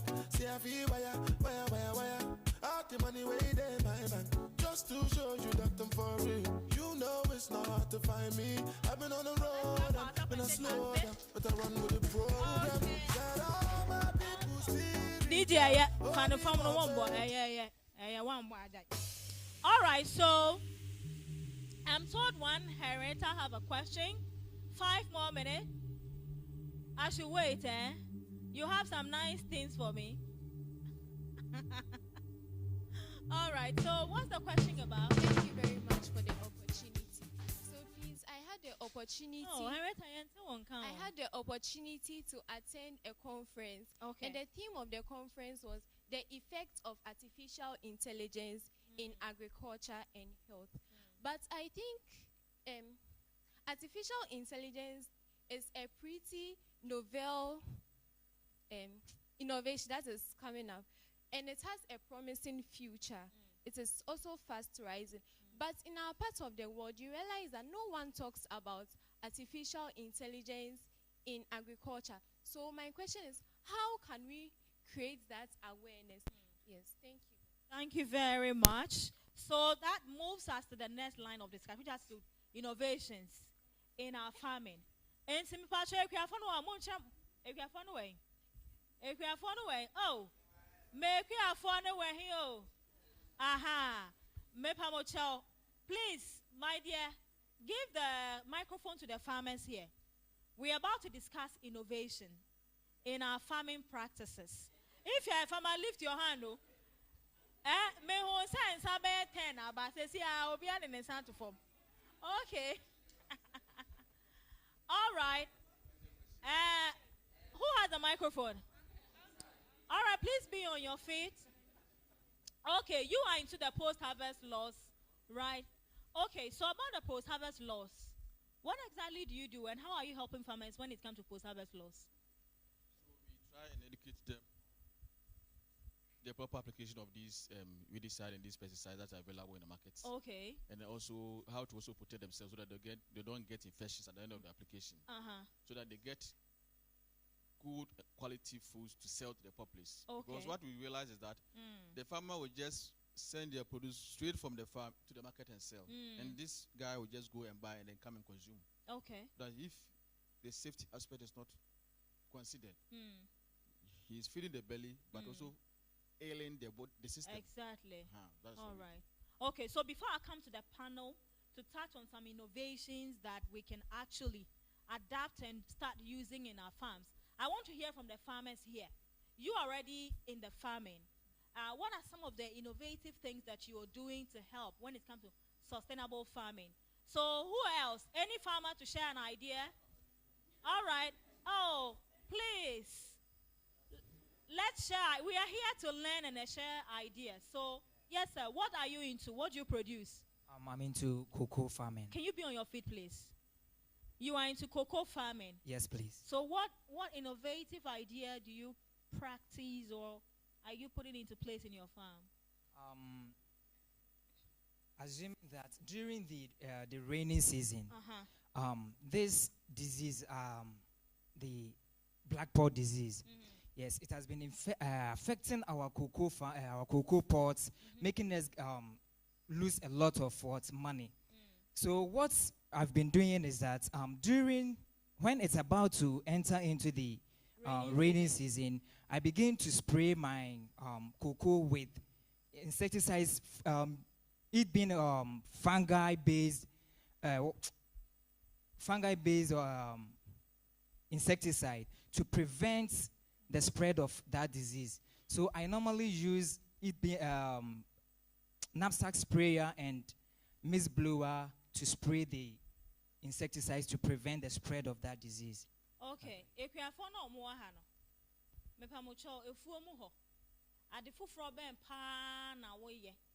Innovative idea being and our ya ebu ejuma na our ya no man koso wa no one. Bibi wo ha pesa na ye be cha na. But me peda won san na be ya wo ni okue ni wa ha obesua bibi efi ho. Bray what many man so a won kasa peda won san. Is there any farmer here who want to share an idea? Any farmer here? All right, we'll proceed then. Any other person? Mr. Brokwa. Innovation. Somebody, okay. Yes. Thank you. So I would like to ask this question. Samuel Abrakwa. Yes. Okay. I wanted to ask if you only deal with the crops or you have like livestock that you also rear and all that. And I would like to know the type of livestock and the kind of feed you give them. Because my dad used to rear pigs, but someone told him about a foreign brand of feed to give them, and he tried it for I think a few weeks, and the female pigs couldn't give birth for some time. So I wanted to know how the feed affects them and all that. And this question goes to her. I wanted to know if your company also deals with the processing of also feed and all that. All right, Mr. Brokwa, do you do livestock? Hey, bruh. Scanning you now, baby. Hey! So, I use a lot of poultry manure. Derek has come to the farm to see a heap of them in the farm. So, chemical fertilizer prices are soaring high. So, you have to find ways of, reducing the cost of fertilizer. So, we run a poultry farm at Daba, former President Kufuor's hometown. Right. And that is where we get our So manure. you take the poultry droppings to your farm? To the farm. I see. We just had to pause production for a while. But so corn from our table comes to feed them, and we get poultry manure to go and fertilize the land. So all right, so that is the animals I've been dealing with, right. and I have goats in our table. Okay. I just had to let family enjoy. I will bring more later. And I'll say now it's planting season. They will destroy the crops. So all right. We take them out. Then later we'll bring them in. Okay. Yeah. All right. So. My farmers. Sorry, Mommy, the animal feed. Yedent actually produces animal feed. We use soy. For which animals? So we have pigs, poultry, anything. Okay. You come for it. Then we have some consultants who also help in the feed formulation. Okay. We have full fat. We have SBM. We have bran. So depending on what you want, we can contact each other. Then we would arrange something for your father's pigsty. Okay. All right. So we'll proceed with the discussion. We'll hold on with a question. We'll come back and then continue. We are going to discuss innovation and challenges when it comes to farming so that the aspiring farmers can know some of the realities that is going to hit them when they go into the farming. It's not a walk in the park. It is not a football pass and go. Please, when it comes to innovation, I know you are into the line of machinery and all that, but are there something new that you can share with farmers, which maybe they are not aware of? Well, I don't know exactly how to approach this question, but at least there's a cocoa farmer that spoke. I don't know if in your area, how do you do your harvesting and your pod breaking currently? You depend on communal labor. It's an individual, and then you use cutlasses to break the pod. Okay. Yes. So we currently in I think it was March, we're testing a cocoa pod breaking machine that we have developed at it's our workshop, and then in November I hear that's when the major harvest season for cocoa is. So we are waiting to do another test for that, and then we can bring that machine to the market. So for us, every year we sort of our approach has been to take crop value chain. So for a long time we've been on the grains or the grains of cereal. So maize, soybean, rice. And in this year we've moved to cocoa and shea. So we have a number of crops that we have on our list for R&D. So the first half of the year we focus on that. And we try to. So for now, the cocoa pod breaking machine, and that's what our attention is on at the moment. We have others that we are looking in the cashew area for next year. Lisa, I can share that one. Yes. Okay, Mommy, when it comes to innovation and technology and all that, you are a big company. And say, yeah, to me, find your home to talk. But say, said, I want to go into food processing, maybe for baby food and baby. Are there simple machines be about markets? You can recommend to maybe some students or person on put your home together. Like my dear sister who want to do cassava flour and all that. Are there simple tools, some innovative tools that we can buy and start from a small space and start producing before we zoom to become as big as the Eden? Okay, so I'll touch on your raw material first. Okay. That's very important. Right. So talking about challenges in farming, I would want to talk about a challenge in the agribusiness phase. Okay. Getting quality raw materials to process into good quality products. Mommy, are you saying my farmers don't give you quality commodities? I'm saying that there are instances where we don't get quality commodities and we have to reject them. right? Right. And we don't want that. So before we engage a supplier, we give our specifications to the supplier. We take samples, etc. But you know, the funny thing is, when they are bringing samples, they are quality. But wait for them to bring the full batch. Right. Wait for them to bring the full batch, then you realize that this is not what you brought. Exactly. Then we have to reject it. And mostly it's the quality department doing that. There have been instances where I have had conversations with aggregators or farmers, and they're I'm standards, I was sure to do. Yeah, and they say, but I feel like if you invest in quality, as I said, your bargaining power becomes high. So because we need it, we would buy it because it's that good. Right. So that's one major challenge we face in the agribusiness phase. Talking about making baby foods and certain, you can invest in simple right, like a miller, and do research into other food processing methods. Roasting is very simple. Steeping, very simple.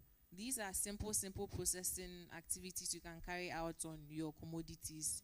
Then processing becomes easier for you. Right. But then again, please pay attention to the environment and the process, because at the end of the day, people are going to take it in.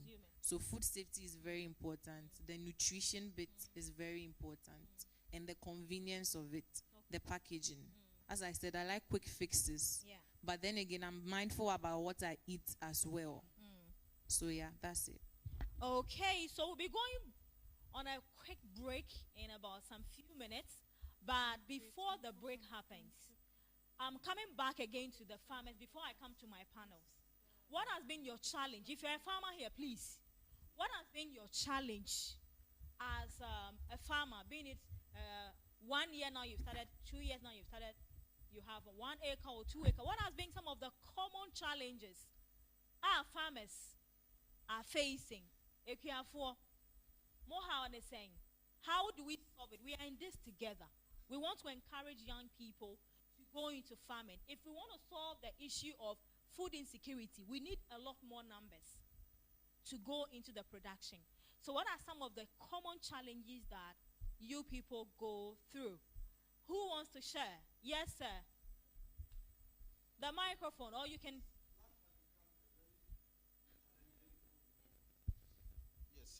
Land acquisition. Yeah, where is your foundation?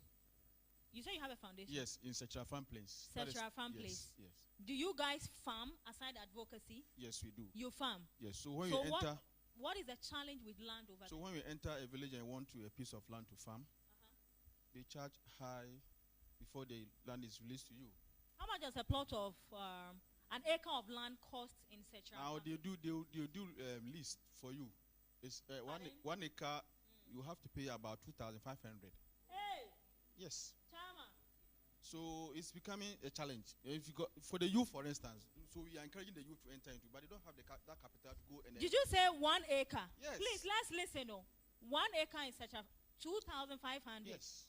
You see, that place is a purely. Are you buying or you are leasing? Lease. Lease. Yes. Hey, now say get cry at the 500 missing mintia.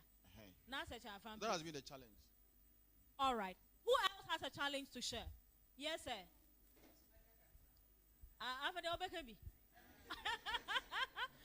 right. Okay. Oh, no, you can talk. You wanted to share something. Kakra sign a facing here, labor. Say, Obefa labor. Aye. Labor no be a person clear, we sin and son was start away. Or a Giscano. Mokwa, Mokodoga cry, you'll be in our maybe. And they so sign get the scaffold for sign they employ another people. And I won't you Muyana. Won't you near or mobile more castle mojino? Papa a practical person to make also or support pa. On one say be a 1 acre, Madame Magic 200 Ghana. Ampa. What do 200 Wabajum Bay chop money 50 CDCB? No, we have a Virginiaka. A woman, dear channel budget 50 CDCB. Whenever on 1 acre, no, we now mums cannot swire a day. Asa, who now who be just I was signed the ma or before for now or sign Ecuador with for the mom. And only a major challenge a ha a for the pa. Neighbors. And Tinanka Papa, we use a question to Mr. mastermind Mr. Boche no na me hwese nka bia obeyi no from the contest say ombetimi di bibia ba at least kuani no ene wo rent machine na machine betimi edo esoro not inside no mo use glass tractor no but yen area ha no nua ewuwo mu a untimi mfa tractor endo enti na nka me hwese bia omode se nka na adwenwen ho amede no nso beka ho na omokọ omatena ase msa bato twi ne famu ana me na brofo eno na atumi aboa ma ekuadwo se eno no be mu dem ye sure say ekuadwo no be koso pa because fu ban forest na ne do no de untimi mfa machine do enti se akwan bi betumi afa ho na atumi aboa ye na nka ye no nso ye ne beje pa. All right, yes sir, you have a challenge to share. Somebody say, Menema me Ediankati. Our microphone. Menema me Ediankati. Mamma Diankati. Ediankati near the Kojaswa. Almost soon Catiano. Mamma for much made your money for you. Oh, it's true. I'm one to say, what's San Catiano, Ebia Robin Mono. Oh, Susuno. Oh, to me was a swimming out, and I am not in South say.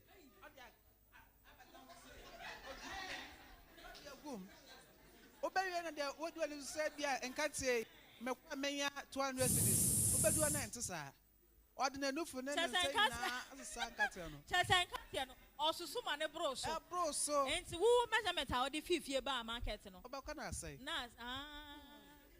And see, we should find a standard way of measuring the commodities. And yes, sir, any developer and can't hear for. Yeah, menua ekasa menso de mi hunu say sikasemia capital. Yes, sikasem all no can labor. Good.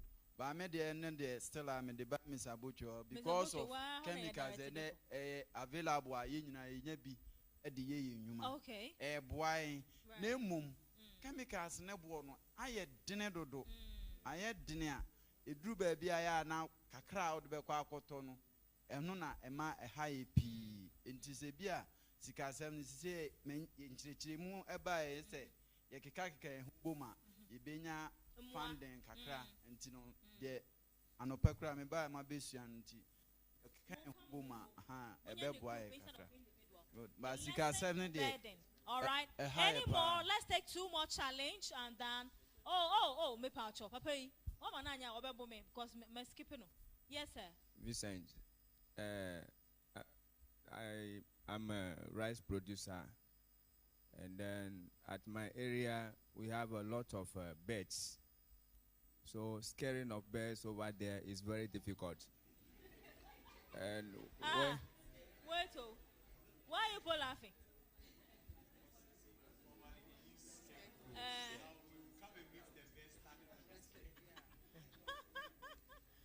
Okay, so are you looking for an innovation to scare birds? Yes, like I'm talking to the mechanics.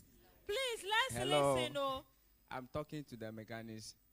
If they can make something that can be sounding in the farm to scare the birds away. All right. Because 1 acre you are going to use like 3 people or 4 people to scare birds over there. So if we can get machine that can help us. Okay, the gentleman behind you. Yes, sir. Okay, thank you. I would like to go to Mr. Abrokwa. Yes, please. Okay. For you, you're a big farmer for now. So you can harvest your crops and then decide to sell it, let's say, a year later. Or you wait for the market and then to see the good price and then before you sell. What of us?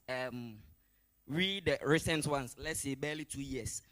Let's say we harvest, let's say just 2 plantains. And you know, the market women, they'll come to me, oh, teacher, about the way the my mama will say, sometimes it discourages us. So how were you able to overcome yours? Yes, please. Yes, Mr. Abrakwa, the market women. Okay, so I don't sell my corn in the standards they sell in our market. Okay. I weigh all my corn, so I sell to poultry farmers. So first is look for market. You see, we are all hungry. We all want to eat food, but not everybody eats plantain and yam. So one of the things you have to do is, like I said, I've done a lot. I've planted a lot of food crops, but I settled on corn, cowpea, and soya because I know I can have my way around it when it comes to marketing it. Okay. So yeah, that is the market research they have to do. And all right, so a few minutes more for us to go on break, then we'll come back. Yes, sir. My name is Frederick, and I want to ask about a question. So Mr. Abrakwa. Yeah. So from maize and then beans and other things, there's one thing that you do this time is the insects. So when you go to the farm, you see that almost all the fruit and other things, insects are there. So I want to know how you will be able to care them. What crop? Yeah, beans. Okay, so beans has a lot of pets. So we have different products for controlling different insects. So I believe you need a lot of education when you want to do farming today. Okay, so people do try and error. You just want to try this product, they buy another product. In the end, your profit, that is how I see it to be my profit. But if I can identify the insect, I know this particular insect is disturbing my bees, and I know the chemical to go in for. So when you do that, you don't even stress your crop. It gets enough, comfort to grow and do well. So you have to know your crop, know the insects which affect your crop, and then you know the chemicals available in the market that, they'll attack those insects, then you go in for. So it's knowledge based. Know your crop, know the insect which affect, like maize. The common pets over here is fall armyworm. We have a lot of products out there. We have K20, we have Viper. So you know the pets, you know the insecticide or the pesticide to go in for. Okay, so yes, sir. I'm Stephen Ajumendia. Concerning the market system that everybody is asking here, when you compare the way we do our farming system in especially Ashanti region here and to the northern sector, you could see that the northern sector people, they produce especially the corn on a larger scale. And as for us, we don't do like that. Sometimes somebody will say, oh, I was able to harvest 10 bags of maize, and that can't be compared anywhere near those in the northern sector. So you will just have to take it to the market and let these market people decide on the prices for you.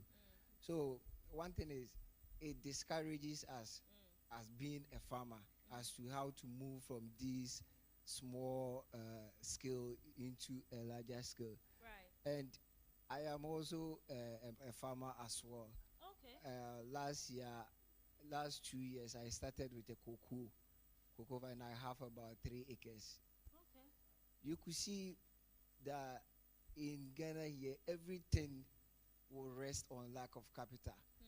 Because as a cocoa farmer, as when you planted it, you need to care for it every year. And even in a year, you have to clear the land for about 2 or 3, else the cocoa can't grow properly. So that would discourage you to live.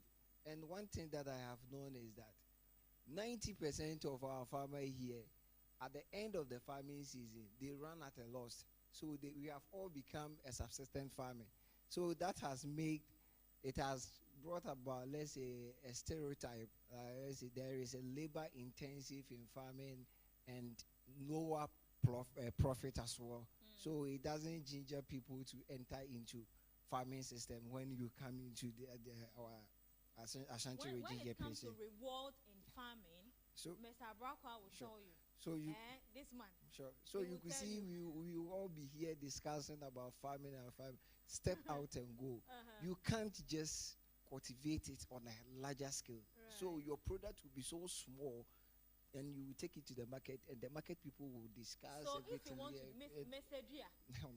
So if you want to do it on a large scale, pair yourself. Okay. Pair yourself. Let's hear the last question. And my last question is, Mm. could you do something like financial literacy for our farmers over here? Okay. Financial literacy, because they invest more into farming, but at the end they receive less. Someone take a record. That's why, because Let me follow you to your farms now and ask you to show me your record. that is the reason here. So we need those kind of financial literacy that the farmers. Yes, Mr. Branko, you want to respond to Mr. Dia? Let me say a word. Okay, now I have a friend called Daniel. For the first time last year, I made him cultivate corn. Okay, he harvested 123 bags of the 50 kg on 3 acres. You can see that I'll achieve that in Ashanti region. All right, and you need a lot of knowledge if you want to farm and get profit and make money. It's no, like if you come out and you come and do it like our parents are doing it, you would still be poor. Okay, so we have varieties which gives you the best. They are there. Those who are doing it know, and they go in for it. So, for example, maize. I wouldn't plant OPV like the ones you buy in the market, or Batampa, or Mankwa, or Abontem. I won't buy that. You are wasting your time. I'll buy a product like Pioneer. I'll buy Mass Seed. I'll buy Morgan. Morgan is coming all the way from Brazil. It's expensive, but the harvest you will make, my sister, you will be comfortable. Yes, so that is it. So that is it. So you have to get the knowledge, right? If you get the knowledge, you get the right facts. Data is very, very hard to get in this country, but then ask those who are doing it well, and then to go in for the right varieties. And, I saw someone lifting his hand there. Mr. Watchers has an answer to give. Mommy, yeah. As I mentioned earlier, there are institutions out there providing services like this, educating you on your practices, maybe how to document. We're talking about financial literacy. They are there. Information is out there. Please take advantage of it. Rather than skewing your mind to it's discouraging when we do this. If you don't have the facts, how can you apply it to make it come out right? You see? So there's information out there. Let's look for these institutions. I mentioned Farmer Line. There are a lot out there.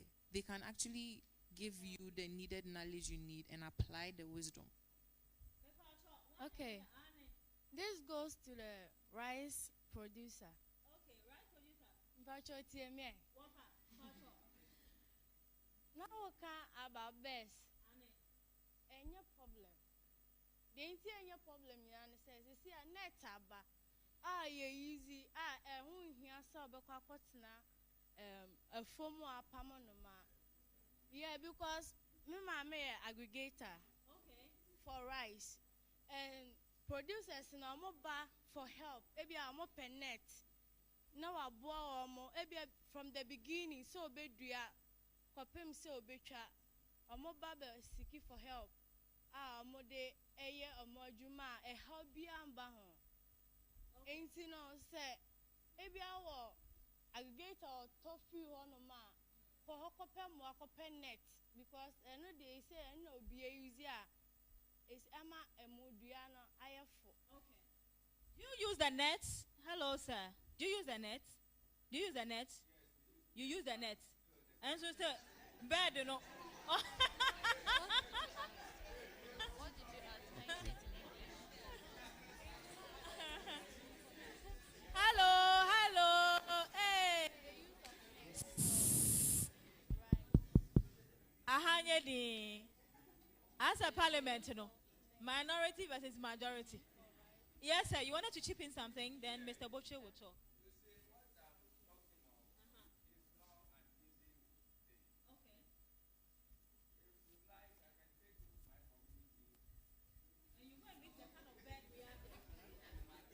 I'm talking of Avalabi Avalanche rice, if you hear it before. Yes. That is what I'm talking of. Okay. The land we have there is not just an acre. Okay. We have government land, we have private. Now, the birds are disturbing a lot. So we have the mechanics here, and I'm pleading that he should go and think about something that he can do so that, you see, somebody brought a machine. When the rice start to shoot, then, and the birds start to come, they plug the machine and it will be making noise. But that one, they just go and come. They go and come. So if there should be something in the air that when the birds comes, it will blow like that, and they run away, I'll be happy. Okay, Mr. Boshe. Wait. Let's hello. Please, let's hear from Mr. Boshe, then we can continue with the question. You wanted to chip in something? I wanted to say that it depends on the kind of bed that's worrying him. What bed is worrying? And the type of net, you are using. Because you can't be using something like, you can't be using a net that is like mosquito net. Please, let's hear her. You can't be using a net that is as light as a mosquito net, because by all means the birds will just tear it up and feed on your rice. Okay. So if it's I don't know how to say it, like mesh or something, like a kind of net that is durable against the birds pecking on it and all that. And the kind of bed, is it just these normal beds you see around, or is it like a crow, or is like what kind of bed it's worrying you? Okay. That's how you find a way to solve that problem.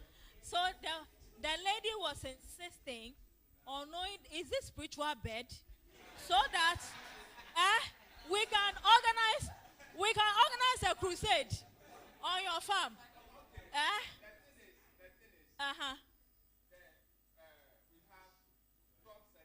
Okay. Now, each section is being broken down into four. Right. We have A, B, C. Now, if A alone has 40 acres. Okay.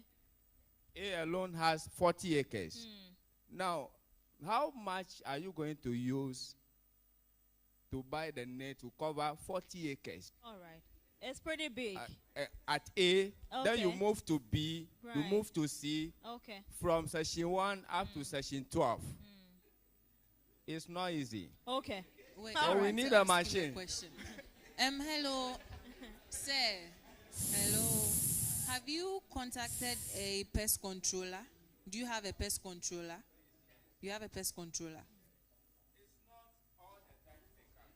Some seasons, we have major seasons and minor seasons. Okay. So during the major season, they disturb. Okay. But the minor season, they don't disturb. All right. So do you have a pest contractor you are working with during the major season where the birds are disturbing? Please, yes. Okay. You have one? Please, yes. All right, Mr. Boche, you are an engineer. How can you help my brother? Do we organize a crusade? Well, okay, first off, for the person facing the rice problem, what I think you should consider, I mean, there's already a company that's into this area called AI Scarecrow. It's even their name. I don't know if you have engaged. Their name is what? AI Scarecrow. Okay, so the rice farmers. I don't know if you have engaged them yet, but you have. I think that you should look at them because they're already in that line of business and they would understand it much better than, so I'm like a new entrant like myself. Okay. And for the organic fertilizer, there's a company I've seen, I think OFA, Organic Farming Aid, OFA. You should, I've been to programs that they've been there. I believe that they have a product that they've said is much cheaper than the inorganic. There are also, there's one company that we've had some interaction with in Cote d'Ivoire, Lono. They make this hardware that allows you to use like your domestic waste to make compost.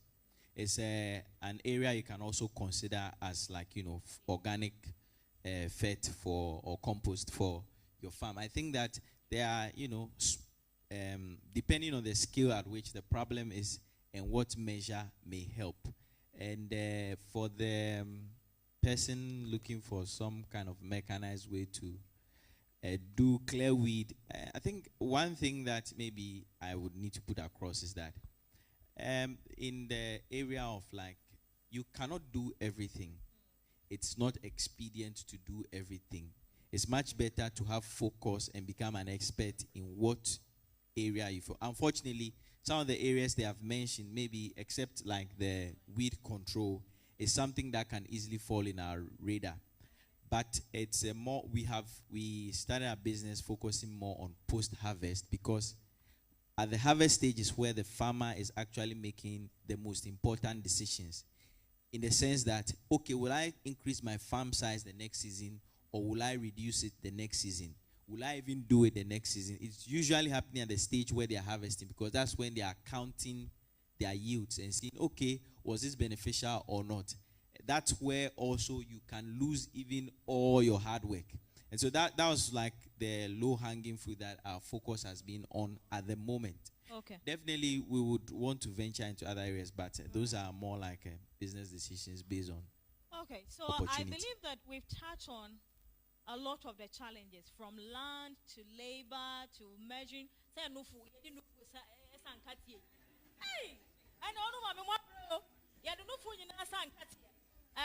to the best, this best we have to go on crusade. We have to declare crusade. Okay.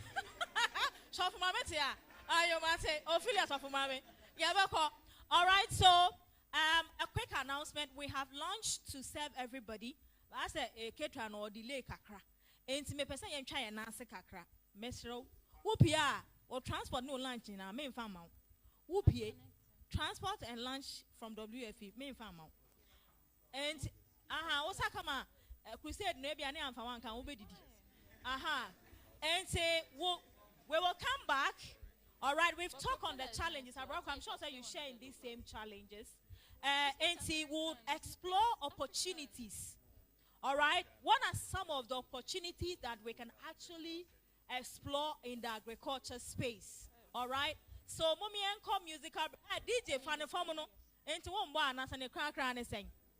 And I'm mostly in someone and one up. Mr. Derek, please, this kind of form that you people cannot. So we are going for a lunch break. If you want to see Mommy and talk to her, you can engage her. Abraka, you can engage him. Mr. Boche is here. Let's just stretch our feet a bit in some few minutes, and then we continue with the conversation. Thank you very much. It's the maker.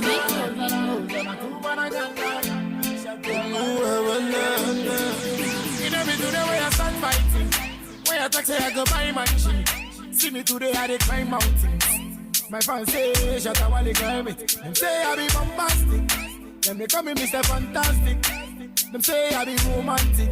In a dance hall I be gigantic. Yeah, help me say Ozara, Ozara, Ozara, Ozara, Ozara, do Maragana.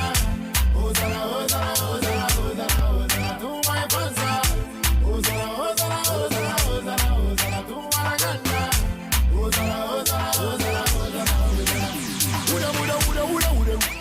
See me today. And the movies and cool. No summer style and flow like fluid. Go feed the man and get a youth. Go feed them with a talk God and we talk to pay. Me get wiser, they think I'm stupid. This not my business, I no come to play. I make a competition, she a make me. And I make it, shut a wall in baby. Burn a boy and shut a give them headache. When I kill you, we kill them many. I say Ozara, Ozara, Ozara, Ozara, Ozara, do Maragana. Ozara, Ozara, Ozara, Ozara, Ozara, do my fanza. Ozara, Ozara, Ozara, Ozara, Ozara, do Maragana. Ozara, Ozara, Ozara, Ozara, Ozara. You know me today where I start fighting. Where I talk say I go buy mansion. See me today I dey pussy cheap. Nana Gana. Nyara job. Hey. Them they waste them a time. We when you talk about me, I go shine.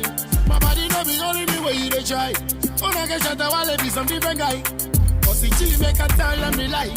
What we dey live for street, no be lies. If your woman says she love my style, it's about time for the established guy, my guy. Ayo, I bend your back, guess I need a moko. Yeah, ayo. Obi has to run, nobody go beat up. We dey kill our future, ayo. I bend your back, guess I need a moko. Yeah, ayo. No never talk, say, shut up, be good, always I be bad. For win, award, for just being me. No be today when we start this thing. Then they die when I say I be the dancehall king. But I know say then me like my thing. Make I repeat them again, nobody can stop me. My mind that they use high time key. In your blood, face when me just save. Nobody can never tie me. Oh no, you to juju. Try mo, ya be tutu. Yeah, it's the gominchi of voodoo. Oh no, you to juju.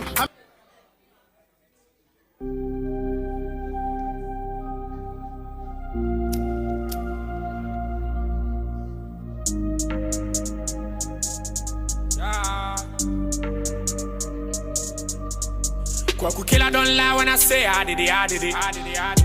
Big stars, big cash my way, but still I family. Under 1 minute, still I can't believe. But I can't blame myself for this shit. I knew man them was born for this shit. Of course I fucked up. Who never fuck up? Hands in the air. No hands. Still I can't believe. You know what I mean? I was young, what you expect from me? It is what it is. But I keep going, no. More like a rolling stone, cause I have no stopping time. Can nobody stop a man? Oh, I keep going, no. More like a rolling stone, cause I have no stopping time. Can nobody stop a man? No, I'm gonna run my race. I'm gonna keep my pace. Cause I really have no one to play. When I fall again, I can't stand this pain. I can't watch me fail. So anytime you pray, remember my name, remember you know a traveler. The name is Greg Wood, the hustler. He's been far away, chasing Kuala. I'll be back again, for me coming. I swear on my life, I can't wait to be back. I know you miss me, I know.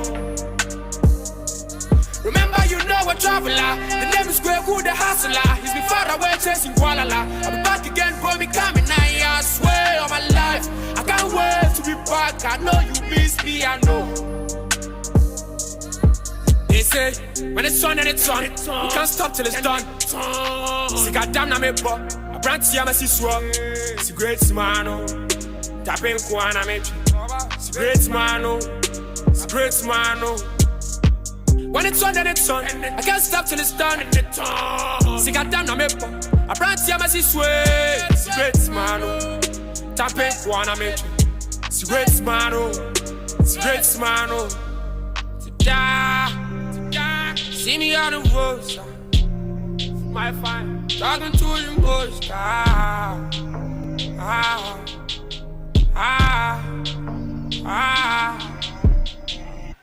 Remember, you know a traveler. The name is Greg Wood, the hustler. He's been far away, chasing Kuala. I'll be back again, for me coming. I swear on my life, I can't wait to be back. I know you miss me, I know. Remember, you know a traveler. The name is Greg Wood, the hustler. He's been far away, chasing Kuala. I'll be back again, for me coming. I swear on my life, I can't wait to be back. I know you miss me, I know.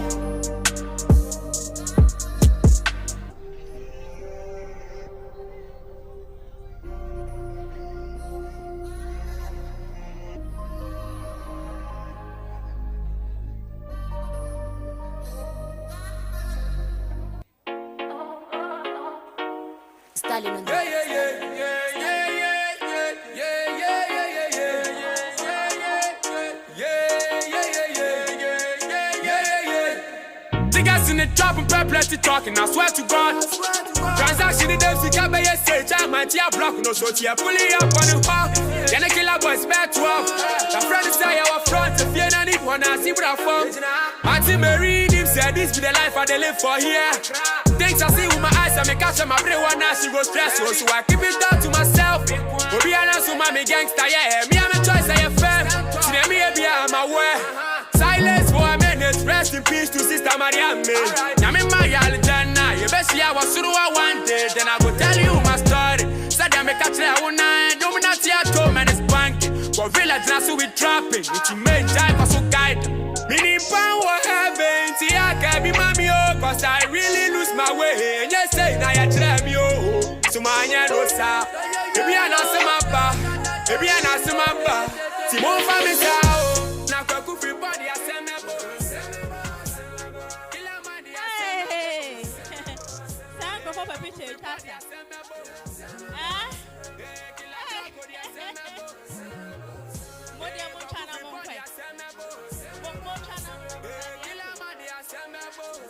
Let's get seated so that we can finish. And then we'll go back home this weekend. Everybody knows my mantle. I pull up in the van though. Hopping at the shit, I'm Rambo. Ski mask with a camo. Now I'm on the move like a camo. I get love for the jungle. Hello, let's get seated. Shall we come back? From a young buck up in the I beg you, please. Hello. This is what I do. Don't get it. Let's get seated. Yes, I be gorilla, but you cannot lock me in the zoo. So that we can continue. This we can come. And quick offering pump. My money is long, so my friends they carry come. Madam Ophelia, you are leading the crusade, oh, please come and say that.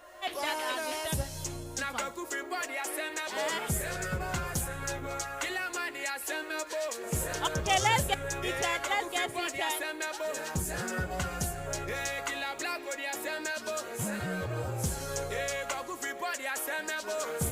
Please, if you're outside, please come in so that we get started and then we can finish as early as possible. Saturday, dear.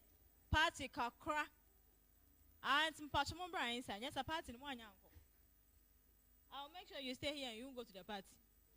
So let's come and finish on time. Right, so thank you so much. I believe you've stretched yourself. And then we are ready to start with the phase 2 and we'll conclude very soon. So if you just join us, this is the Youth Link Up Against Hunger, the Ashanti Region edition happening here on the campus of KNUST.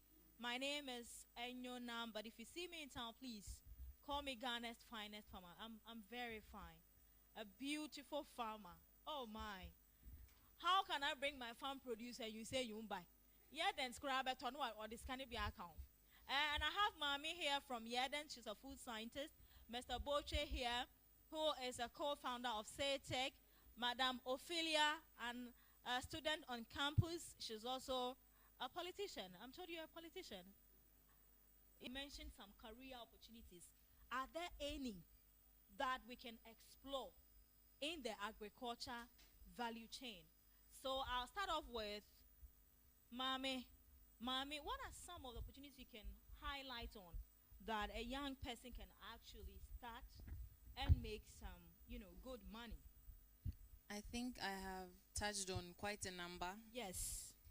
You can be like me, a quality assurance officer. You can go into research and development. You can, even in graphic designing, you can actually make labels and logos for food products. That's also adding value to the agriculture value chain. Financing. We have economists we work with, our work. They don't work directly on the foods, but the work they do makes an impact. If they don't release the working capital, we can't work. So like Ophelia, the economist people. Yes. So as I mentioned, in agribusiness, we have people from different walks of life making everything complete, full circle. From finance to HR to quality to technical, be it mechanical or electrical, the factory hands. So, and especially if you don't have a degree, let's say you don't have a degree, what can you do to add on to the value chain? Entrepreneurship, solo production, catering. We have truck drivers who drive these raw materials in and transport packaging materials, finished goods. You can learn how to drive these trucks or any bus. These little things can make an impact in the agriculture value chain. Okay. Ms. Abrokwa, what are some of the opportunities, aside being a farmer, aside being a food scientist like Mami, marketer, is there anything we haven't discovered or we don't know yet that you can actually introduce us to? Okay, so one of the things I will mention is agriculture consultancy, where A consultancy. Okay. where you are holding quality data that you can help people to make the right farm decisions. Now, this is one thing we lack in this country. People who have the right data, people who can tell you, juice this, take this, add this to this, and then go and do it like this. People who can help you build a right, thriving agriculture business. So it's a sector people can look at. But the best thing you can do for yourself is to learn a skill. When people hear about farming, agriculture, they feel like it's an unskilled side. You find yourself wanting when you enter. So learn a skill, like how to even operate a tractor. It's cool. Last year I had my tractor over there. The operator said he's going home to celebrate Fire Festival. So we have to park the tractor. So just imagine, that is where I decided to learn how to, at least move the tractor around. So these are all skills. When they are in your pocket, they will help you find an opportunity. So yeah, I think learning new skills and looking at agriculture consultancy with agriculture data, aggregators are there. There are some opportunities we know already, but I will talk about the data aspect because people don't actually look at that. And the last thing is the use of agrochemicals has come to stay. And we are buying all of them from China. We have people coming from China to sell for us. So those doing chemistry, those doing biochemistry, they can look into that. Because these are simple chemicals. We can just go and buy in bulk and then come mix them over here and give it to our. Oh, we are buying it. Once it works, we want to buy. Once it works, we want to buy. So, for example, the selective we use for maize. Formerly, we were using the nicotine, which are the nicosiferol. And somebody decided to add a mesotron. And somebody said, okay, I'm going to add antrazine, mesotron, and nicosiferol. So all the three selective in a right combination. And now everybody is buying the new product, which is like 3 in 1. Right. So these are all things people sat down, they look at what we are doing and how they can help us. So we can look at that as well. And let me chip in this. You can equally become somebody just like me. Content creator for the agriculture people, the farmers. All right? Recently, International Federation for Agriculture Journalists in Canada. Among 60 countries, 10 journalists were recognized or were selected and awarded, and I was one of them.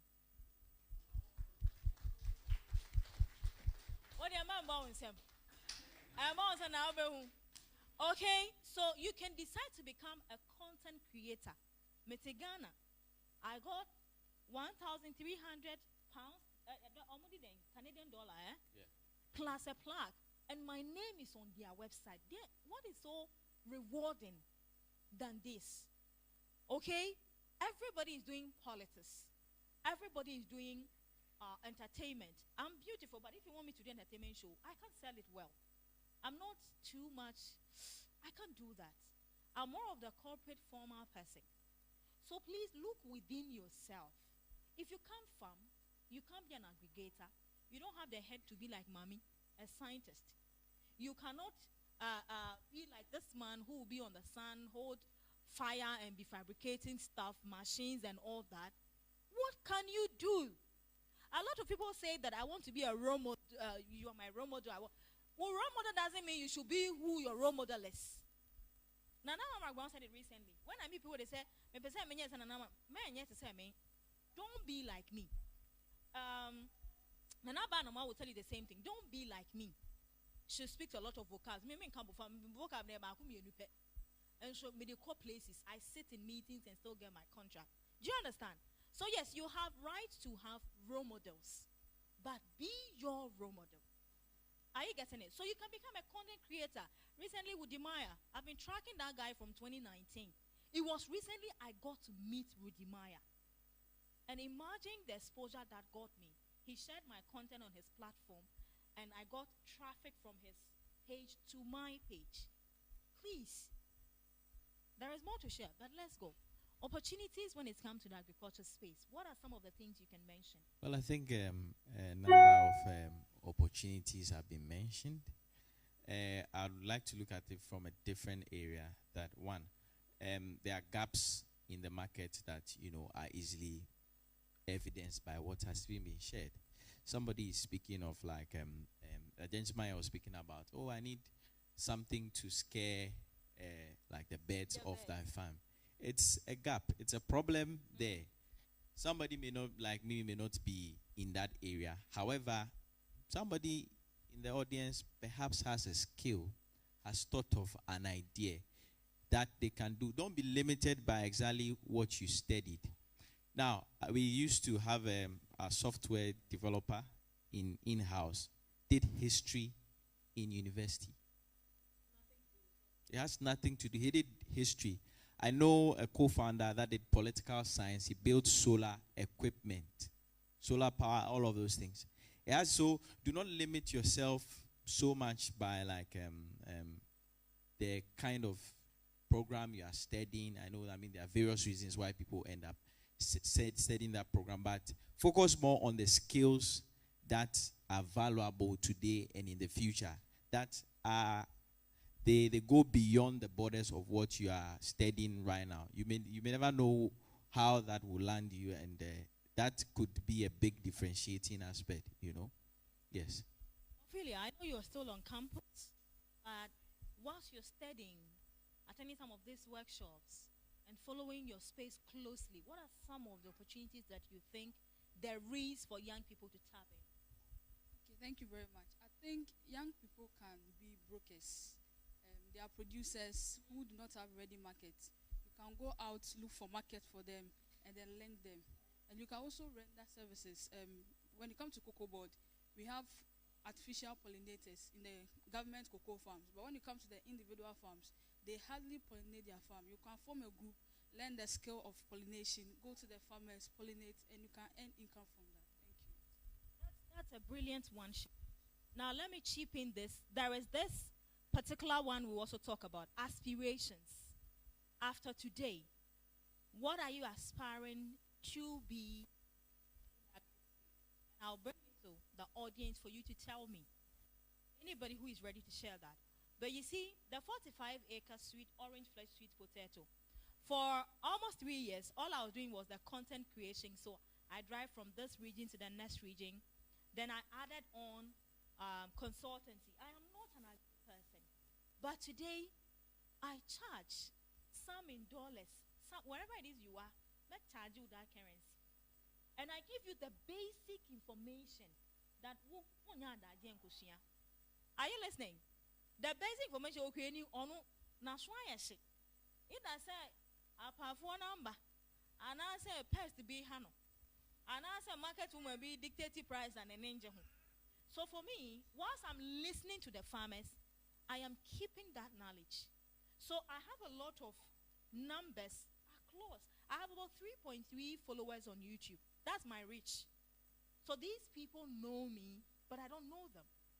And they call you for consulting. And which region can I grow this? Which land is good for this? Where do I get my planting material? I want farm workers. I want a farm supervisor. I want to test my land. And I tell you, and I charge you, in Ghana city is 2,000. So every client, in a month, I get less, like 5, 6 clients, more 10. You want to go and be an office worker. And every month, by the time you 2,000, thank you. 2,000, will transport in and out. It has already exhausted that 2,000. So you can become a content creator. You can become an advocate. The SDGs are many. Work with one of the SDGs. Who, this girl, Nakiats. TV3 talent take it. Where you fly in and out of Ghana everywhere because she has an SDG she's working with. She's an advocate. People are hearing her. Also to always women pay Greek. Now the 45-acre orange flesh, because I've done this for a long time, I've built credibility online. Okay? And so for me, I just went to Sege to go and rent 5 acre to do orange flesh because there's an off-taker. And please, farmers now more hano. More, say, oh, yes, And who could be a Jenny? And toast, you could be a toast, cabbage and our call. So, yes, sir, yes, kada. If you have been farming on your land and you don't do soil testing, many are boarding. But among the community, say, well, 20 more in boom. Now, Nipanim first sample. So that the day the guy came, the 5 acre, I saw how he did it. Or 2 sample, he jumped to the other side to go and take from there. He jumps on that into some more 20 acre in the community, or far from each person's spot. Into a contestia, do you understand? Do not farm on lands continuously without testing the strength of the soil. You need to do that. So I went to get 5 acre, and then I used my platform. Did you I got my 5 acre. I got my cameraman to shoot. Now I say, maybe you can talk phone and board in that. But today I'm using an iPhone. It's not for the fun of it, but for video. The money this brings me. So my cameraman recorded the video. I said, hey, this is the Ghanaian farmer. I'm going to start an orange flesh sweet potato. If you're interested in joining me, get in touch. I have a package, and I'll give to you for us to do. From 5 acre, now it's 45. I have 3 partners, one in Germany, one in US, one in UK. Now listen, I am going to be a supervisor of the farm. At the end of your investment, 3 months, each person is investing 58,000. You get your 58K. The profit that is coming, me, 30% if you want, straight. No bargaining about it. Now tell me, which other business will give you that job? Do you understand? I have 2 partners in Ghana, 3 abroad, plus myself. If you want something in this space, you cannot sit there and ask me to give. What is your record? Are you following? Please don't leave this room. It took a lot of money for World Food Program. They fly me here. And I'm going by plane. They fly me here and I'm going back. All right? So listen, before you want a sponsorship from World Food Program, from MasterCard, from ICRA took me to South Africa, Cape Town, this year now, for climate change conference. Everything sponsored, plus per diem. So please, there has to be record for them to want to give you something. Unless my panels don't agree with me. Say Tech, you mentioned you got some grants to inject into the business. Before you got the grants, there were records of what you're doing. So you can't expect funding. Those of you who are thinking, more 2 acre, 3 acre, 1 acre, 4 acre. Please, like I'm saying, mufiha, form groups.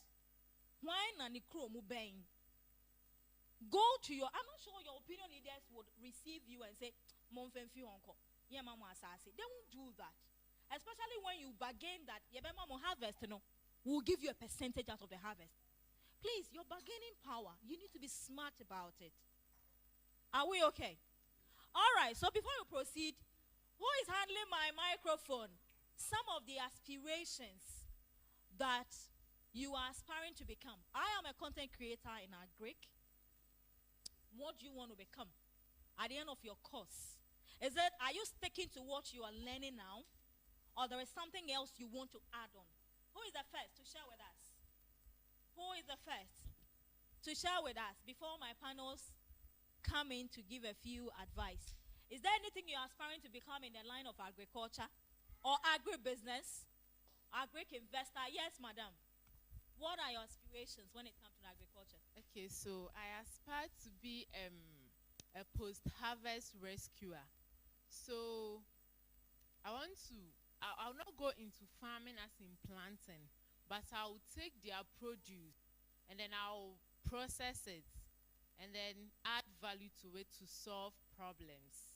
Okay. Thank you very much for thinking that way to help farmers. But I won't come on with them. Oh. So I won't count there about oneself. Who else has an aspiration, a drive, something he or she wants to do to help Agric become better, Agric develop? positive change. We want change makers. There are awards for change makers in every sector. Who wants to have that change felt and impacting people? Yes. So thank you. My name is Tracy. I would like to engage in the marketing area because I think that with the program I'm studying, English, I can further that and do maybe my master's and create an awareness for maybe both my clients that I'll engage in or my father's farming, or I can create an awareness for the agricultural business in general. Yeah, so I can make sure that the youth see the importance and the benefits of agriculture in Ghana and internationally. Okay. What are your aspirations? How do you intend using your aspiration, your passion, your plans to unlock opportunities in the agriculture sector? We have agriculture journalists, we have agric investors, we have the farmers, we have a lot more things that you can do. What are aspirations? Any plans that in the next future when I see you, tell me, and do you remember the day we went to KNUST campus? Yes, sir. Yeah, my name is Alfred Afoko, a final year student pursuing a degree in agriculture. Yeah. And I'm specializing in agri-econs. So basically, I'm an aspiring agricultural economist where I intend to use economic principles to solve problems. And I started with my final year project. I'm working on the willingness to adopt innovative home gardening technology. The government, and we hear politicians saying that agric is the backbone of the economy, yet we don't see what agric is really doing. So I started off with, why don't we adopt innovative home gardening technology in order to help the economic development and also with our personal diets. And home gardening is something that is already there, but I don't know why Ghanaians are not practicing it. So I've started with knowing the willingness, the perceptions, the constraints, and the factors that would affect the adoption of home gardening. And that is what I've started with. And gradually, I would also be a renowned agricultural economist in Ghana. Thank you. Definitely. Let's clap for him. Definitely. And you know, the beautiful thing about what he mentioned is the home gardening project. There's a KNUST lecturer who is actually pushing that agenda. And the beautiful thing is WFP, World Food Program. When you drive into their office, they have a huge garden there. They produce a lot of vegetables. And say workers no more on it when it comes to organic and fresh veggies. And when it's upon a jumuma, you go and see the garden manager, harvest some, and every time you're eating something healthy. If we are talking about addressing food insecurity, these are some of the things. Even in our homes, some of you in your homes, you don't even may say, may home garden so but I'm still planning on how to actually find a different way of growing it. But home gardening, even if World Food Program is pushing that agenda, how about you? That way you can, it helps you to learn about the crops. It can be livestock. You can start and it will be increasing. And that's how you learn about how to care for them, how to give feed, vaccine, and everything. You get to learn about it. Are you following? It's very, very important that we actually look in that direction. Is there anybody, last person, any aspirations on how to unlock opportunities in the agriculture space? Yes, I see a hand far away behind. Yes, ma'am. Yeah, hello. Yeah, so I aspire to be, I'm already a youth advocate, so I want to like also advocate for women in agriculture, because I still feel like the number of women in agriculture are very like less as compared to the men. So I want to be an advocate for the women in agriculture. Okay. All right. Now let's talk about reward. So we've mentioned, a few people have mentioned the aspirations and how they can use that aspiration to effect positive change and drive development in the agriculture sector. Let's talk about rewards. How has being a farmer, an agribusiness person, how has it rewarded you? And this is for my panel. And I'll start with Abrokwa. Ms. Abrokwa, how long have you you been farming? What are some of the rewards that you have gained from being a farmer that has kept you on your toes and make you this passionate when you're talking about the matters of agri? The first reward is seeing that what I produce in the end becomes food for our people. It's very rewarding to see what, especially when I leave Bono and I come home in Kumasi and they cook what I've produced in the house. So that is the first satisfaction I get. And I would say farming has more to reward me because I see people who are doing it, older people who are doing it, and I'm trying to get to their standard. So yeah, it's paying. Gradually it's paying, and there is even more agriculture has to pay. Mr. Brockwa, this thing you have surfaced, I will not agree. I will not agree. On can't thank you very much. Okay. So, as I speak now, when you want to produce an acre of corn and you want to use the best variety, you are going to spend close to, I think, 4,200, right? When you harvest that corn, you can make as much as 9,800. Wow. Yeah. When you are producing, I'm being realistic, So if you want to produce the best variety, if you want to sell like I sell mine, not to give it to the market women where they use the size 5 sack and then it's way over 150 and they pay like 800. But I want to weigh it and sell it 270 per 50 kg and even more when I get a good aggregator. So you make more. That is the reality. But you have to produce a variety which will give you that much. Have you benefited from any grant at all since you started your farming? Well, I was part of the Ministry of Food and Agriculture, Youth and Agriculture program, run by GASIP, I think somewhere around 2019, 2020, where they give us fertilizers and improved seeds like I was talking about. And all we had to do was to produce and then bring some of our proceeds to pay off. So we had an allocated warehouse where we took the corn and then... Is it your personal warehouse? No, from government. Government. So for we in Atebubu, around Setre, Ejra, we were all taking it to the new warehouse in Ejra. Yeah, so that is that. So you get to enjoy a lot when you take the government fertilizer and you pay less. And you don't need to even bring money. Just bring corn. Efo. Name more there. Right. Okay, so mommy, as a food scientist, I know Yedent gives you a fat check every month. Aside that, what are other rewards that you can, proudly say that finding myself in agriculture space, I am so happy and fulfilled? I don't want to sound like a broken record, but when you see products you've produced from your company on the shelf, at times I go and I just check the batch number. I'm like, I ran that analysis. Do you get it? There's this sense of pride that comes out of you working hard and things just coming out right. Number 2, I'm an individual who really craves exposure.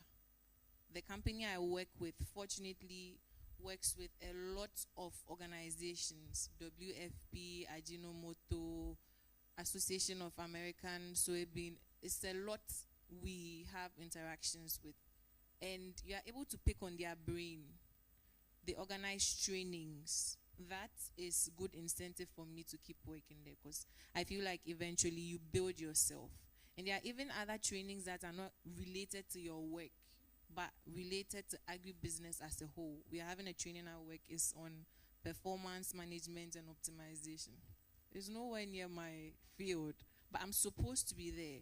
Because at the end of the day, if you are climbing the ladder in agribusiness, you'd be given the platform to make certain decisions. So you are supposed to be privy to some information and train yourself as well. So having exposure, seeing my work on the shelf, still pushing further to be better at what I do, that's it for me. Mr. Boche, say tech. Your first capital, well, actually, we started when we got off the back, we got a contract before we even registered of the work I had done for Jeffrey. So we got a contract, luckily enough, and they were able to purchase a new computer from them. So that's how we got our first contract. It was based on relationship with an old client. You get it? An old client at that time. So it was much easier. So the only money that we spent starting off was the registration fees. At that time it was like 400 and something cedis. And so we sort of like started mainly on skills and like the people you know, and not having to say dump some money inside an account. Yeah. And the grants, which organization did it come from? How did you hear about it? What was the process or the procedure before you got that money? Okay, so far we've had several grants totaling, I mean, last year somewhere about $75,000. So, Okay. oh, don't worry about that. Yes, but now you may think that it's not been particularly easy. Our first grant was from American Society of Mechanical Engineers. It was, we had entered our design into iShow. iShow is an innovation show for hardware companies that make products that have social impact. So we, in 2019, we applied and we went to Kenya for the competition, like regional competition. Then we won there. So for that show, you have like about 10,000. I mean, this is public information. So then after that, there's another follow-up show in October of the same year. That one is in the US. So I was in New York, and we also got an additional grant of. So from the winners in the various regional competitions, then all the winners meet for an opportunity for an additional grant. So we got another $15,000 from there. I mean, this is public information, so I can share it. Yeah, and that was like very important for us to set up our first manufacturing facility we rented a place in Soya Magazine. Down the line, we've got other grants from applying, and we've been in like accelerator programs that we've also won some grants. So some of the accelerator programs have sent us to Morocco, Switzerland. What countries? Libya, you know, fabricating machines. They work. Which countries? Morocco, where? We've been to Morocco, Switzerland, the US, Kenya, Nigeria. Yeah. Imagine if he was a banker. Na bank no when. Or a banker. I've been to Israel too. I forgot. You know, he's been to Israel, so you have a lot of travel experience. Aside that, what are the tangibles? What are some of the rewards that when you see, you're like, I'm fulfilled, I decided on this path? So my goal has been personally to be like a world leader in advanced manufacturing and leading multicultural teams in building this. So far, I've had the chance to work with these are like very tangible rewards that I feel I've had the chance to work with Dutch people on projects that we have built for them. It's like company outside the country sends you a contract for you to do here in Ghana for them. I mean, we've had the chance, we're working now with an American company. We've been working with one American institution from the beginning. And so that's a lot of validation for practice for what I learned in school. And speaking with, a number of my mates from school too, they often are of the view that, some of us have the opportunity to do real design work, and that's very fulfilling. Not some engineers end up doing maintenance. I'm not saying maintenance is bad. All I'm saying is that some people desire to do like the work that directly. Okay, you see a problem, you design and develop something, and you see your equipment working at the end of the day. You go back at home. People may not see you smiling, but it's very fulfilling. You go to bed thinking that, oh, that's nice. Then it gives you the confidence to do something else and something else. So I'm quite confident about what the future holds in the field I am in. Ophelia, you are still studying, but are there some good things that have happened to you for the course you're studying that you can touch on? Apart from today, sharing platform with these people, what else have you experienced or enjoyed? Thank you very much. Offering agricultural economics, I get the opportunity to appreciate certain things in life or certain decisions made by individuals, firms, government. You get to understand the benefits or the goals or why certain decisions are made. Some you get to not appreciate why they take certain decisions. So the exposure to understand life, basic economic principles, get to understand what inflation does to the nation, how it affects farmers, or you get to understand, you appreciate certain things that happen. Awesome. So, as part of this conference, we'll be sharing a Google form that gives you the opportunity to actually vote on some of the top 3 challenges that you think are pressing issues in the agri sector that needs to be addressed. And equally, you also vote around the opportunities that you think that when you look in that area, I mean, it's a lot. So you vote, you get to vote. It's a Google form. We'll be releasing it for you to actually vote. And then we'll collate this. And it helps us in subsequent conferences that we'll be organizing. As for me, when I talk about agri, look, recently, myself and my administrator, we got a call from an unknown number. And the person said, hey, my boss wants to see you. I said, your boss? Who is your boss? He said, in Tema. What's the name of your boss? He says, when you come, you know. Can I know the company? He says, just come. So I said, okay, then send me the direction. He sent the direction. I drive with him. We went to Tema. Everybody in the company, we just a handful, were Chinese people. So when I said, Ghanaian fans said, hey, not China for the minimum. They cry and say. So they said, you sit down. They serve us water and some few snacks. They said, the boss is coming. Finally, the boss arrived. He said, hey, Ghanaian farmer. I said, hi. He said, nice meeting you. I said, nice meeting you. He says, you know what? I'm a Chinese. We came to open a business here. We didn't have plans of going into farming. But your continuous education on agriculture in Ghana, the opportunities in agriculture, the perspective we should look at agriculture from has helped us or made us go to secure 100+ acres to cultivate coconuts. For that reason, take this envelope and go and enjoy yourself. I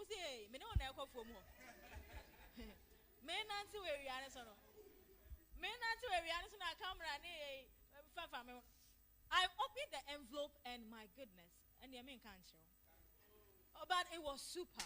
I mean, for a Chinese man to appreciate me with that sum of money for no work done, all I'm doing is produce my content, like go to Mr. Boche and interview Mr. Boche about his machinery, how he's helping farmers, which kind of farmers can purchase it. I mean, how he sells it, the challenges, the opportunities, and I leave it there.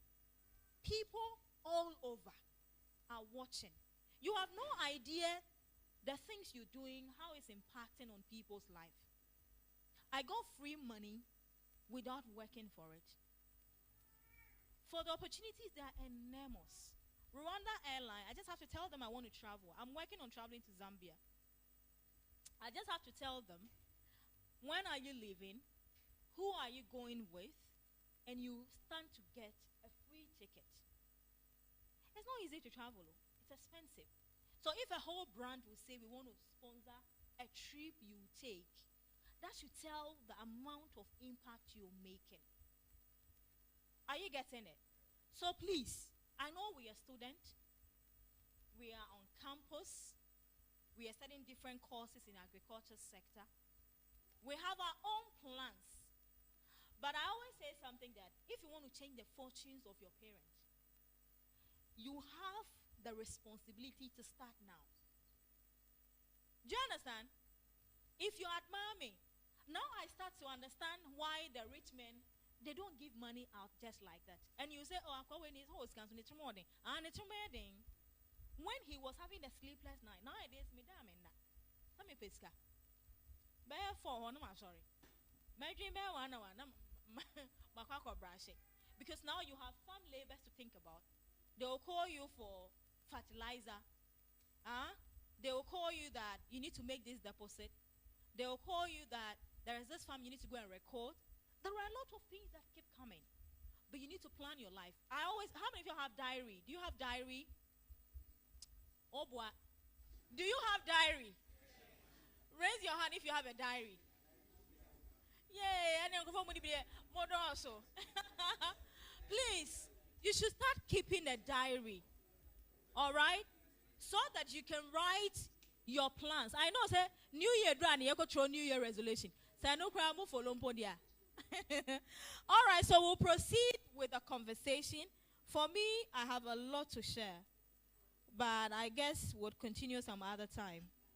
All right, so we are wrapping up. We are getting closer and closer to wrapping up. Hey, she is coming, the food. Oh, nice, nice, nice. You know, my foodie friends, please, where are you? Hey!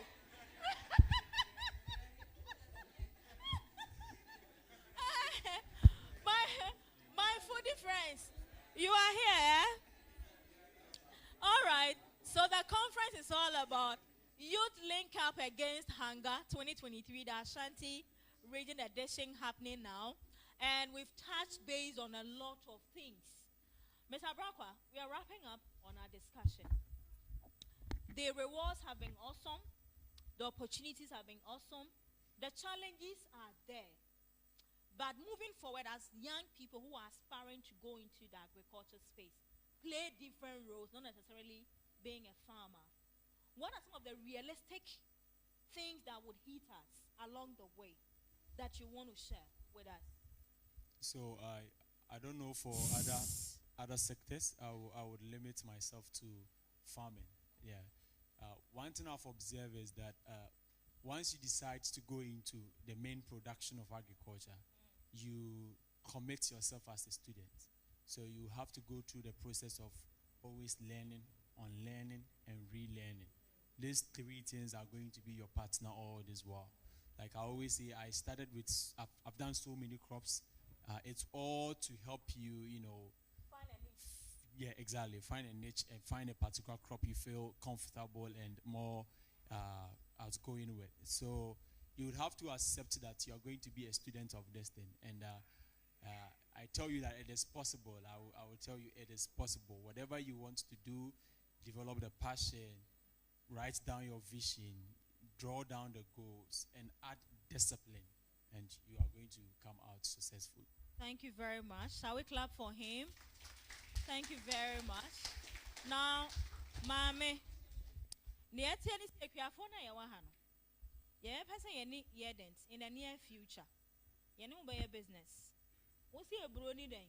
A brony to yabbing. Right. Any millet. Any millet. Hamcho, some of say, say, Kiano, ya giant me could ya, Nama Hakotongo, Diano better. Some of say the Americano. You have to. Okay. Pasha, say, Mamma Keska, any Adriane. Say any aji. WFP for we show people. And see, we want to do business with you. All right? So please tell us, young farmers who might start grouping themselves moving forward from here, how do we become clients of the Edens? How do we position ourselves? Do you look for farm registration and all that? If you are from more register, hey, do you have farm registered? Okay, so when it comes to, it's good to register your farm. That's one thing. But if you haven't registered your farm, we can come and have an audit, assess your situation, and see whether we can work with you or not. That's how Yedent works. Also, if you want to be a supplier to Yedent, you are supposed to invest in quality. I'm in the quality department. I will always hint on quality. If your goods are bad, we can't work with you. I'm sorry.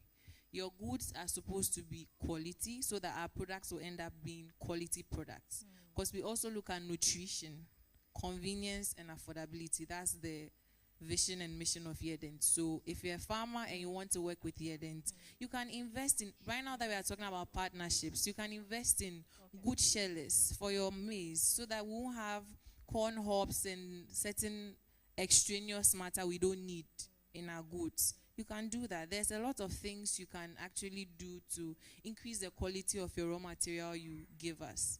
And also, I just want to touch on being a youth in the agriculture value chain. Okay. There are 3 things I would want to share. 1, be very diligent at your work. Wherever you find yourself, work hard. Your hard work will pay off. I always say that you don't have to suck up to anybody, just work. People see good work and they reward good work. Like you had a full fat envelope. That was her hard work. You said you didn't work for it, but you did. I worked. Indirectly, you did work for it. 2, build on your soft skills. Be felt wherever you go to. Have your self-confidence. It's because of self-confidence that you are here. Right? Build on your soft skills. Be felt. Polish, whether it's tree, polish it. If it's English, polish it. But make sure that you own a room wherever you go to. Because at the end of the day, if you are timid, you can't go places. You can never go places when you crawl into your shell. So please build on your soft skills. Human relation. How are you able to relate with people when you meet them for the first time? Do you just keep quiet, stand there, okay, we are here, go? Or you want to build connections? Because that's what's going to send you far. Yeah. The third point is, I think I've even lost the track. First one, be diligent. Second one, build on your self-confidence. The third one, I don't remember. If I remember, I'll say I'll it. come back. I'll come back. Mr. Boshe, moving forward, what as young people who might want to follow your footsteps? Sorry, I've remembered. All Before right. I forget. Don't be tunneled. Don't focus on, I want to get... Don't be tunneled. Memfa waji into Accra, Tema, Ejuma no woho, ehona mepese mi Ejuma. If you want to be in the agribusiness phase, there are a lot of SMEs out there. They are not in Accra. They are not in Tema. I work in Sunyani, but I come from Tema. It's far. But when you see the opportunity, you grab it. So don't be too skewed to, the industries are in Accra and Tema, and that's what I'm looking at. Right. Yeah. That's it. It's a nice place. Mr. Boshe, moving forward, we are colleagues. How do we actually position ourselves well to grab all the opportunities that there is in the agriculture space? Definitely. It's in one of the key things is that I was telling one of the parts earlier. Yeah, that you see, one is too small a number to achieve greatness. Most of the time, people are doing things that you assume that, okay, it's only I want all the benefit for myself. But then by that choice, you are foregoing the opportunity of like partnering with somebody. When you do it yourself, maybe you get one orange. But then if you do it with somebody or a couple of people, you could get half of a watermelon. Right. It's bigger than an orange. Of course. You would think that, okay, because it's half, it doesn't sound so good. It's very important to build like network and connection, especially as students here. I was a class rep when I was on campus for 4 years. My co-founder was also a class rep. He was in agric engineering and I was in mechanical engineering. We met often in like some classes together. That has formed the basis of a business that we do have now. We're registered in Ghana. We've completed registration in Kenya. We are expanding. You get it? And you need to see that whilst you may feel as though maybe you want to have as much as possible, sometimes some level of intelligence, conscious decision of like maybe partnering with somebody does help you in the longer run, because you definitely don't have all the skills that are necessary to achieve the greatness that you envision. You may think that, you do have it, but in actual sense, you need people. Okay. You definitely do need people. Nobody's business would succeed if it was just them running everything. Okay. That's one key thing I would want to leave with those who have interest in starting business. Yeah. Ophelia, we are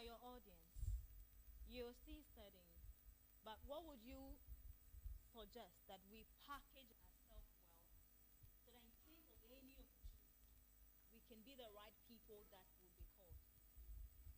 Thank you very much. I think nobody eats gas, nobody eats oil, anything, but everybody eats food. So we should learn a skill. We should educate ourselves. Like my brother said, we should keep on learning and learning, and we should be able to develop ourselves to the point that any opportunity that comes, we'll be able to grab it and make it a good business opportunity. So we should be attending workshops. We should be looking for mentors to train us in the agriculture sector, and we should be reading. We can make use of the social media, YouTube. We can learn skills there, so that any opportunity that comes, we can turn it to a business idea. Awesome. Let's clap for our panel. And of course, a louder one for yourself. All right. So before we take announcement and next steps of WFP, I would pass on the microphone to the audience. I'm sure you've been to a lot of conferences, but what would you say your takeaway? That's it. Your takeaway from this conference. What is that? Because for me, anytime I moderate a program, anytime I'm called on to do public speaking anywhere, the fulfilling thing is that in subsequent few weeks or months to come, I receive messages about someone, University of Education. The day I received that, now I'm a 70-year-old man who has his business, his children living abroad,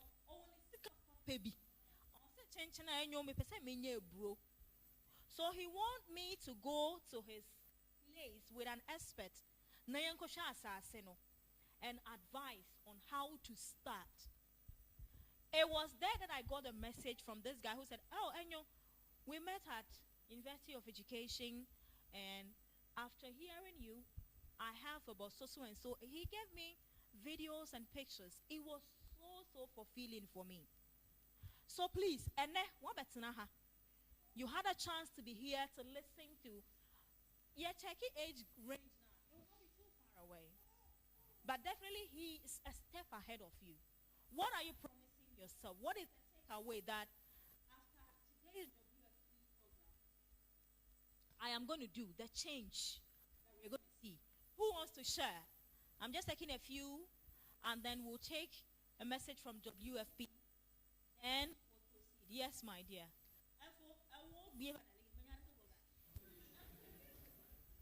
Please, before the program started, I was just asking myself, like, what is all this program about? But as it's coming out, I've seen the reason why I'm here, because they said that we should to be on our own. But let's say most of it, like person me call me, I said but I've get to know that learn to be on your own. What you have, make sure that you make good use of it. You understand? So at least what I've heard here, or I mean what I've learned from this program, when I go there, I'll make good use of it so that it will make. Yeah.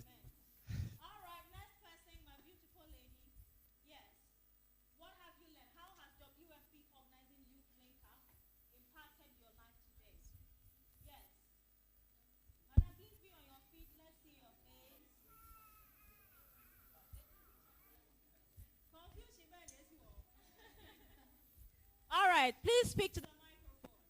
Okay, so I've learned that you can start small. Like, you don't need to start big, because from the stories you've all have given, like, you didn't have everything before you started. You just need to have the drive first, and then have the zeal to do it. And I've also learned today that I have to cherish food better, because the process it passes through, and the hard work, and those who are like doing everything for us to get good food on the market, like, kudos to you all, and I'll cherish food better now. And Thank you very much for cherishing us. We appreciate you. Anybody else? Okay. Yeah, so I'm Elizabeth Asiru. So information is something that is very necessary, and I believe that wisdom is the application of knowledge. And so I want us to advocate for the government to include agri-based programs into the curriculum. So that right from the early stages, we have a different mindset. So because we have not gotten that kind of training and all that. So when we are growing up and moving on, our mind is tuned to a different thing altogether because we don't have the right information. And so I want us all to be advocates. So to bring that kind of thing, just like the history. See that we have history now as a curriculum that is going on in Ghana. Okay. And so we can also bring something like that. Right. That will help promote agriculture in Ghana. Okay, so I'll take 2 more and then we'll wrap it up. Anybody? Yes, madam.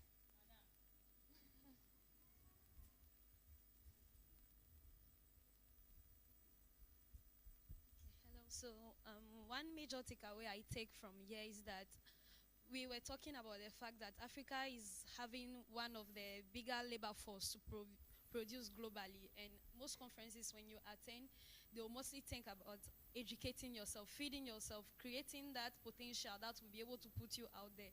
But this conference made me see it in a new perspective. We don't just have to be fed intellectually, but also in the literal sense. And if that is supposed to have been, we as a youth must have an active play in that. So that's my takeaway from this.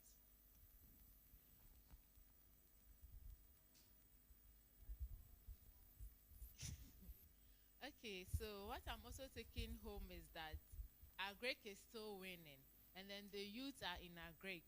A lot of opportunities are available in Agric. Quality pays. And then one major thing too I am also taking is partnership. Okay. It was already something I was working on, so I've started reading on partnership, agreements, and all those things. So, and he has also mentioned it today, so I'm All very right. happy. Okay. I'm glad you're happy. I'm glad everybody is happy. So we're going to take 2 quick messages, and then afterwards, foodie, the party begins. So please, if we are ready, let's welcome a very special person to come and share a very brief message with us. If you're ready, please.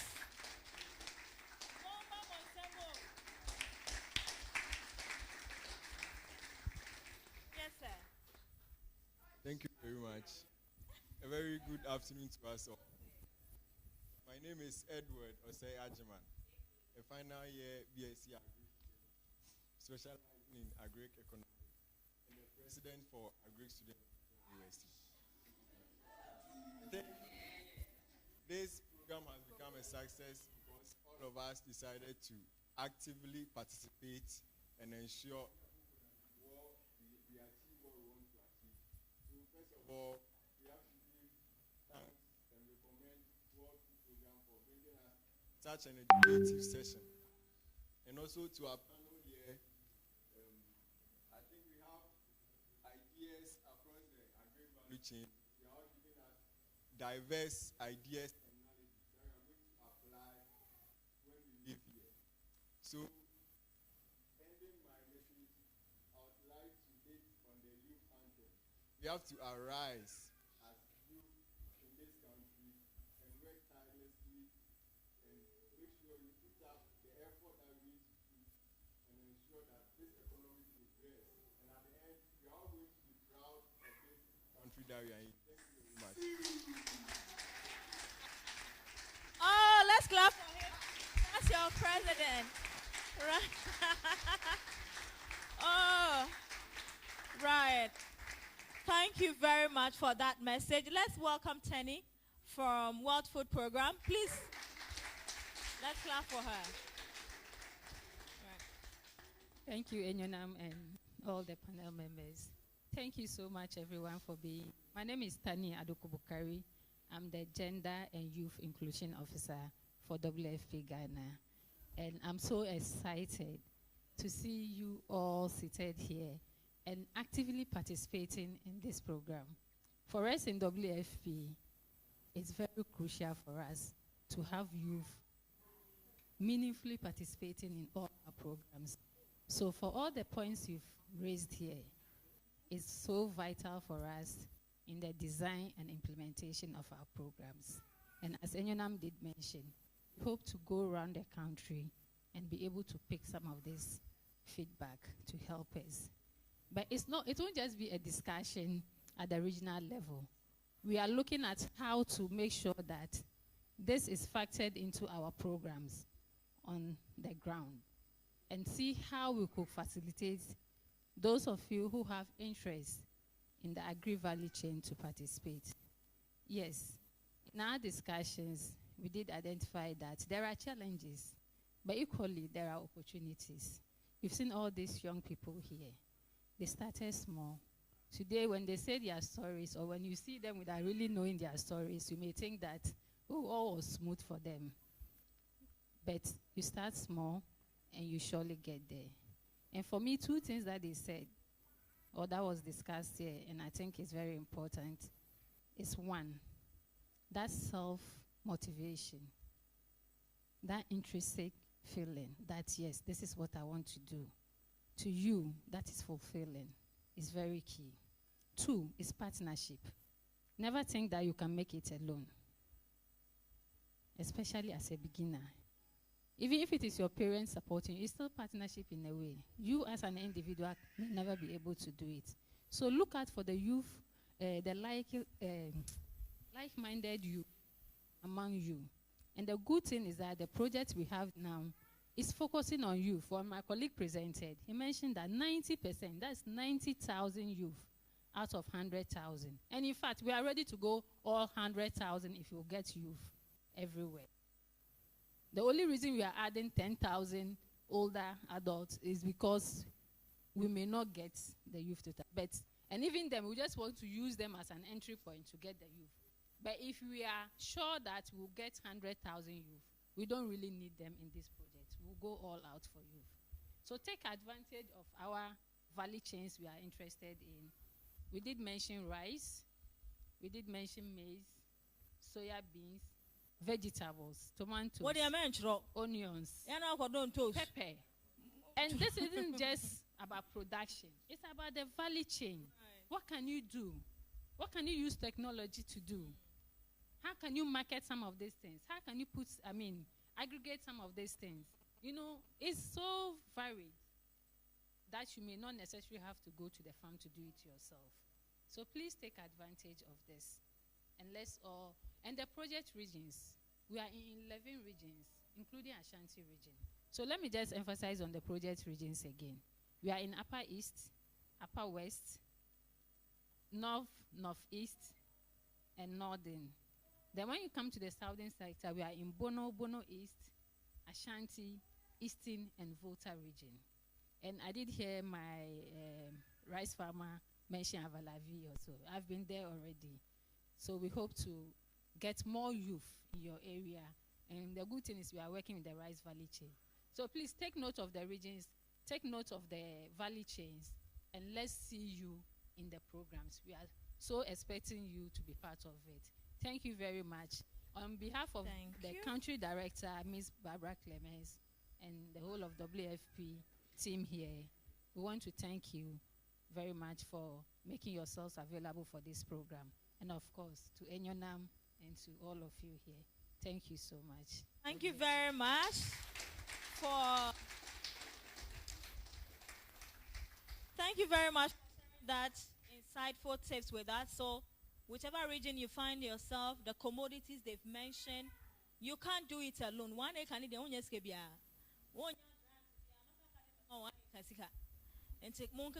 do group opinion leaders ne chiefs no na mo good offer has on hene maba your business me 20 acre me harvest here memo 2 acre 18 no production cost labor profit. When you give them the offer on cancer derby near can say we are creating jobs mranti ne ma wan mo ho no ohene me de adwuma aba they be up a crack I said the investor beden beba. Let your parking and the landowners be juicy. And sha sikakra wunchia because we see a benea 2 acre obenya. Yes, sir. Na harvesting a group. No me harvesting 2 acre near them. And fanko. At the end of the day, unchia ska for us. Smart and work smart and make our money. Derek, is the post ready? So, on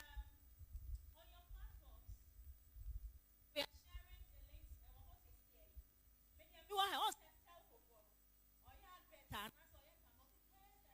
sharing the links. One, yeah.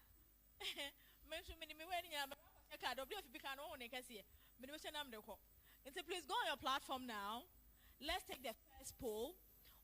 Take screenshot. Me pardon here. And tonight you call to me. I see pink shit. My own pink shit now. Derek, are the polls on the platforms? Look on the platform. Take them now. The first poll, please.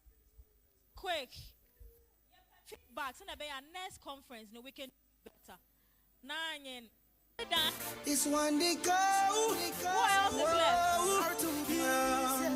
Baby, make you know they talk chow. Hope say that you go drop me your number. Cause I know they feel they show they pop by they wonder. Hey, now your back a boom boom, you they conquer.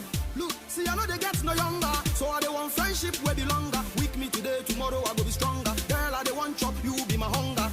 I see if I'm playing with you, but the words I'm saying is true. Woman, I know they tell no lie. Way I know they play my love is for you. I be you go be my girl. Way I go surely take you there. How you they rock my world? That they make I they ask you say. Yes, you know, you go be my girl. Way I go surely take you there. How you they rock my world? Now they make I they ask you say. Just allow me to kiss your hand, be your man. You know I understand. Yeah, yeah. Allow me to kiss your hand, be your man. From Ghana, I try we there for time. They say WC a hammer. When they say we are WC, your money say na bumper to bumper. Yes, I be the number one, number dagger. I can see that swagger. And I the reggae the raga. When I reggae the raga, people the swagger the maga. Na who bunny maga? All right. Hello. All right, so we're going to do it this way.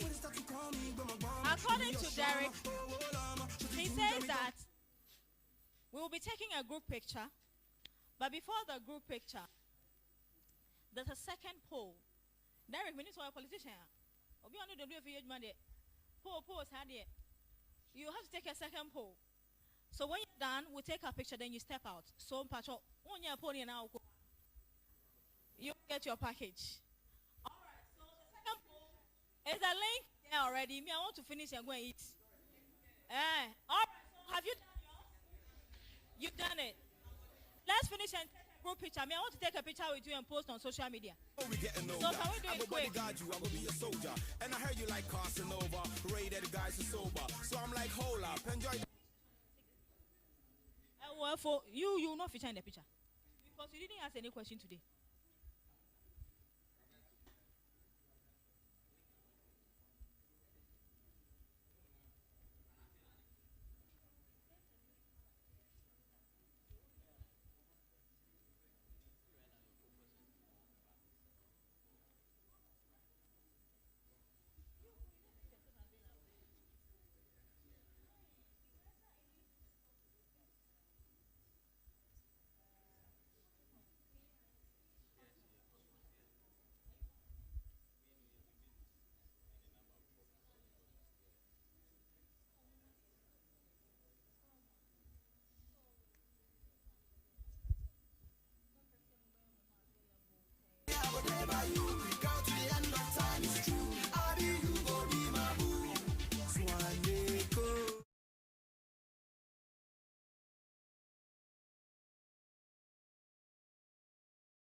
They need data. Legendary beats. That's how we're taking the poll.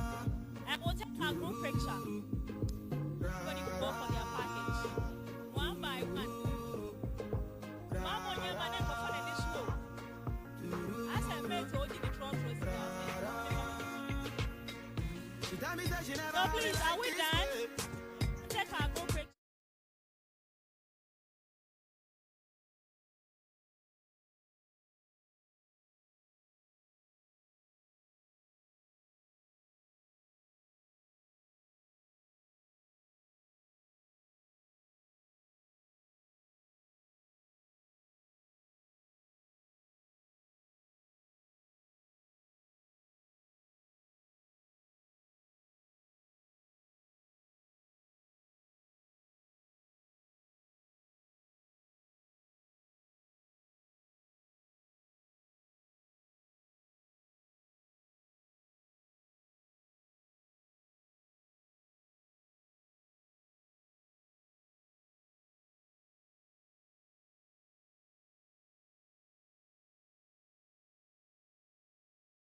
bust my brain. Yeah, yeah. She calling me Eminado. She tell me say she in love, oh, she's in love with Wizzy, baby. Yeah, she wanna do it all again. She tell me say come tonight, oh. She tell me say she's in love, oh, she's in love with Wizzy, baby. She wanna do it all again. Yeah, my girl, I give you tonight, oh. Yeah, yeah. Say I'ma give you tonight, oh. Oh la la la la. See my girl, I give you tonight, oh. La la. My girl, I give you tonight, oh. Oh na na na. Sweetie pie, darling, yes, so do you. Bra, befemano. Against any baby, we can't find me. Sleeping on my chest, what up, Makoma, so what a bed. Bedroom bully, shoddy, mommy feeling dread. Swag on Tom Ford, everybody feeling fresh. You're in a tiny mini skirt, I like the way you dress. I like the way you go down, make her ease your stress. Go down, make her ease your stress. Kiss her, don't tell. Kiss her, don't tell. Go down, make her ease your stress. Go down, make her ease your stress. Kiss her, don't tell. My girl, I give you tonight, oh. And it's your future as well. Are we done so we can take our picture? Capture your Rihanna.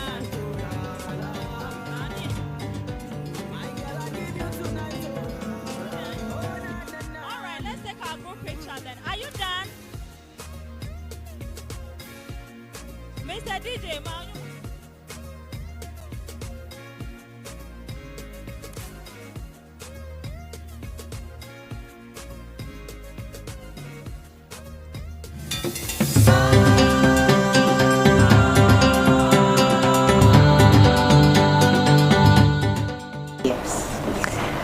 Hi guys, welcome to the 2023 Youth Link Up Against Hunger series. You remember me from last year, I certainly remember you.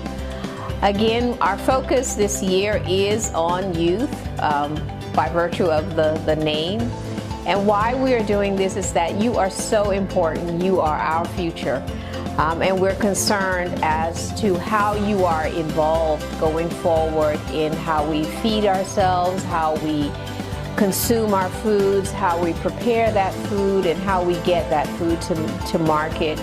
And we hope that this series will incentivize you to dig a little deeper and get involved in the agricultural value chain, not just for Ghana, but the world. It's an important topic, it's important to our survival, and it's your future as well.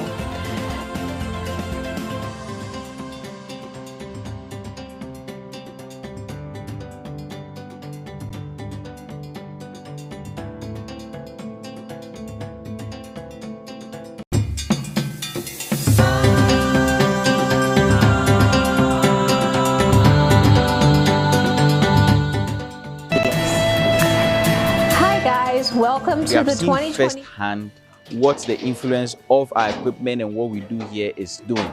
First of all, we are enabling smallholder farmers with farming activity, which is bridging the gap between them having the owning equipment versus them having access to the equipment. Obedrusua otutua oh fibie ni ho tese uhuni sentu da bonu du dwa so awo mmere na first ne die Ukrainian, a chobrogu hua, a gradiname, in Yatata na tutu, and Mratata wabe tutu. Fa say, Tatan to sell to 2 years, sister, and the crap and a catcher, fa and I come machine or more deco. If you take the value chain of any crop, let's say maize, you have from where the seed has to be prepared, you have from where the land has to be prepared, you have the planting, and after the planting, you have the harvesting, the processing, the sale. All this value chain is in agriculture, and there are spaces, or I'll say gaps, in which technology, which is I'll say very attractive to young people, would enable more young people to be able to do things in agric. I completed KNUST. I did mechanical engineering. My favorite course in school was technical drawing and engineering drawing, and then later I became a 3D modeling. I'm a very good 3D CAD modeler, And I can tell you that all of these equipments that we have built here, we have modeled them on a computer. We've been able to 3D print and do all of that. But then this equipment serve farmers. They go straight to the farmer. I have not lost anything in my engineering training. Actually, I've been able to use my engineering training in a way that I've always been excited about. However, doing so, I've been able to impact, farmers, and I've stayed in the agri field. And I think that more youth should be interested in agriculture.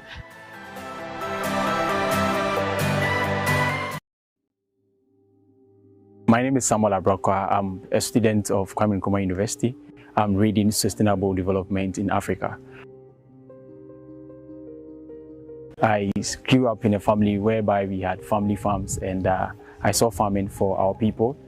I saw it to be a venture where the people who were involved in farming were rather the people who were poor, even though they were producing what every other person needs to survive.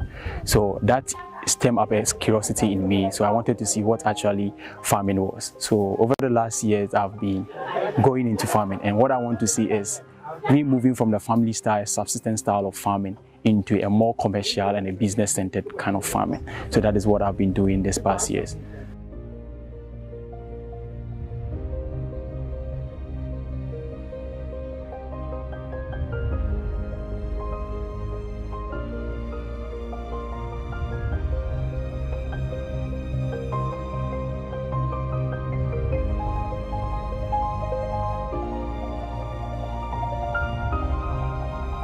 I am Mamia Camille Fori. I have a bachelor's degree in food science and technology from Kwame Nkrumah University of Science and Technology.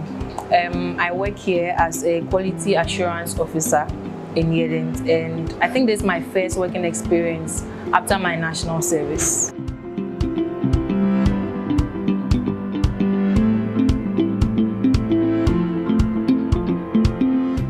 So I remember 3 years ago when I was being posted for my national service, I was posted into a company where I really wanted to work. For them to tell me that I'm not a man, so they weren't going to pick me.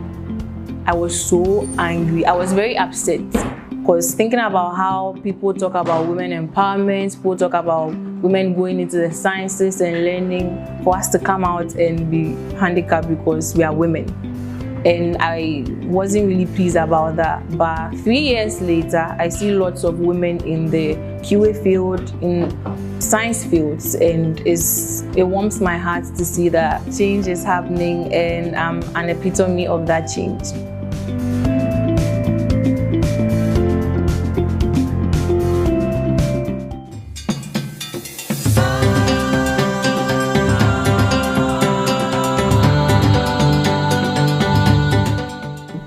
I thank you all for being here. I know that there is an initial interest by virtue of the fact of your participation, but I really look forward to engaging with you and hearing what you have to say. Thank you so much for your time and for your attendance here. Take care. Bye-bye.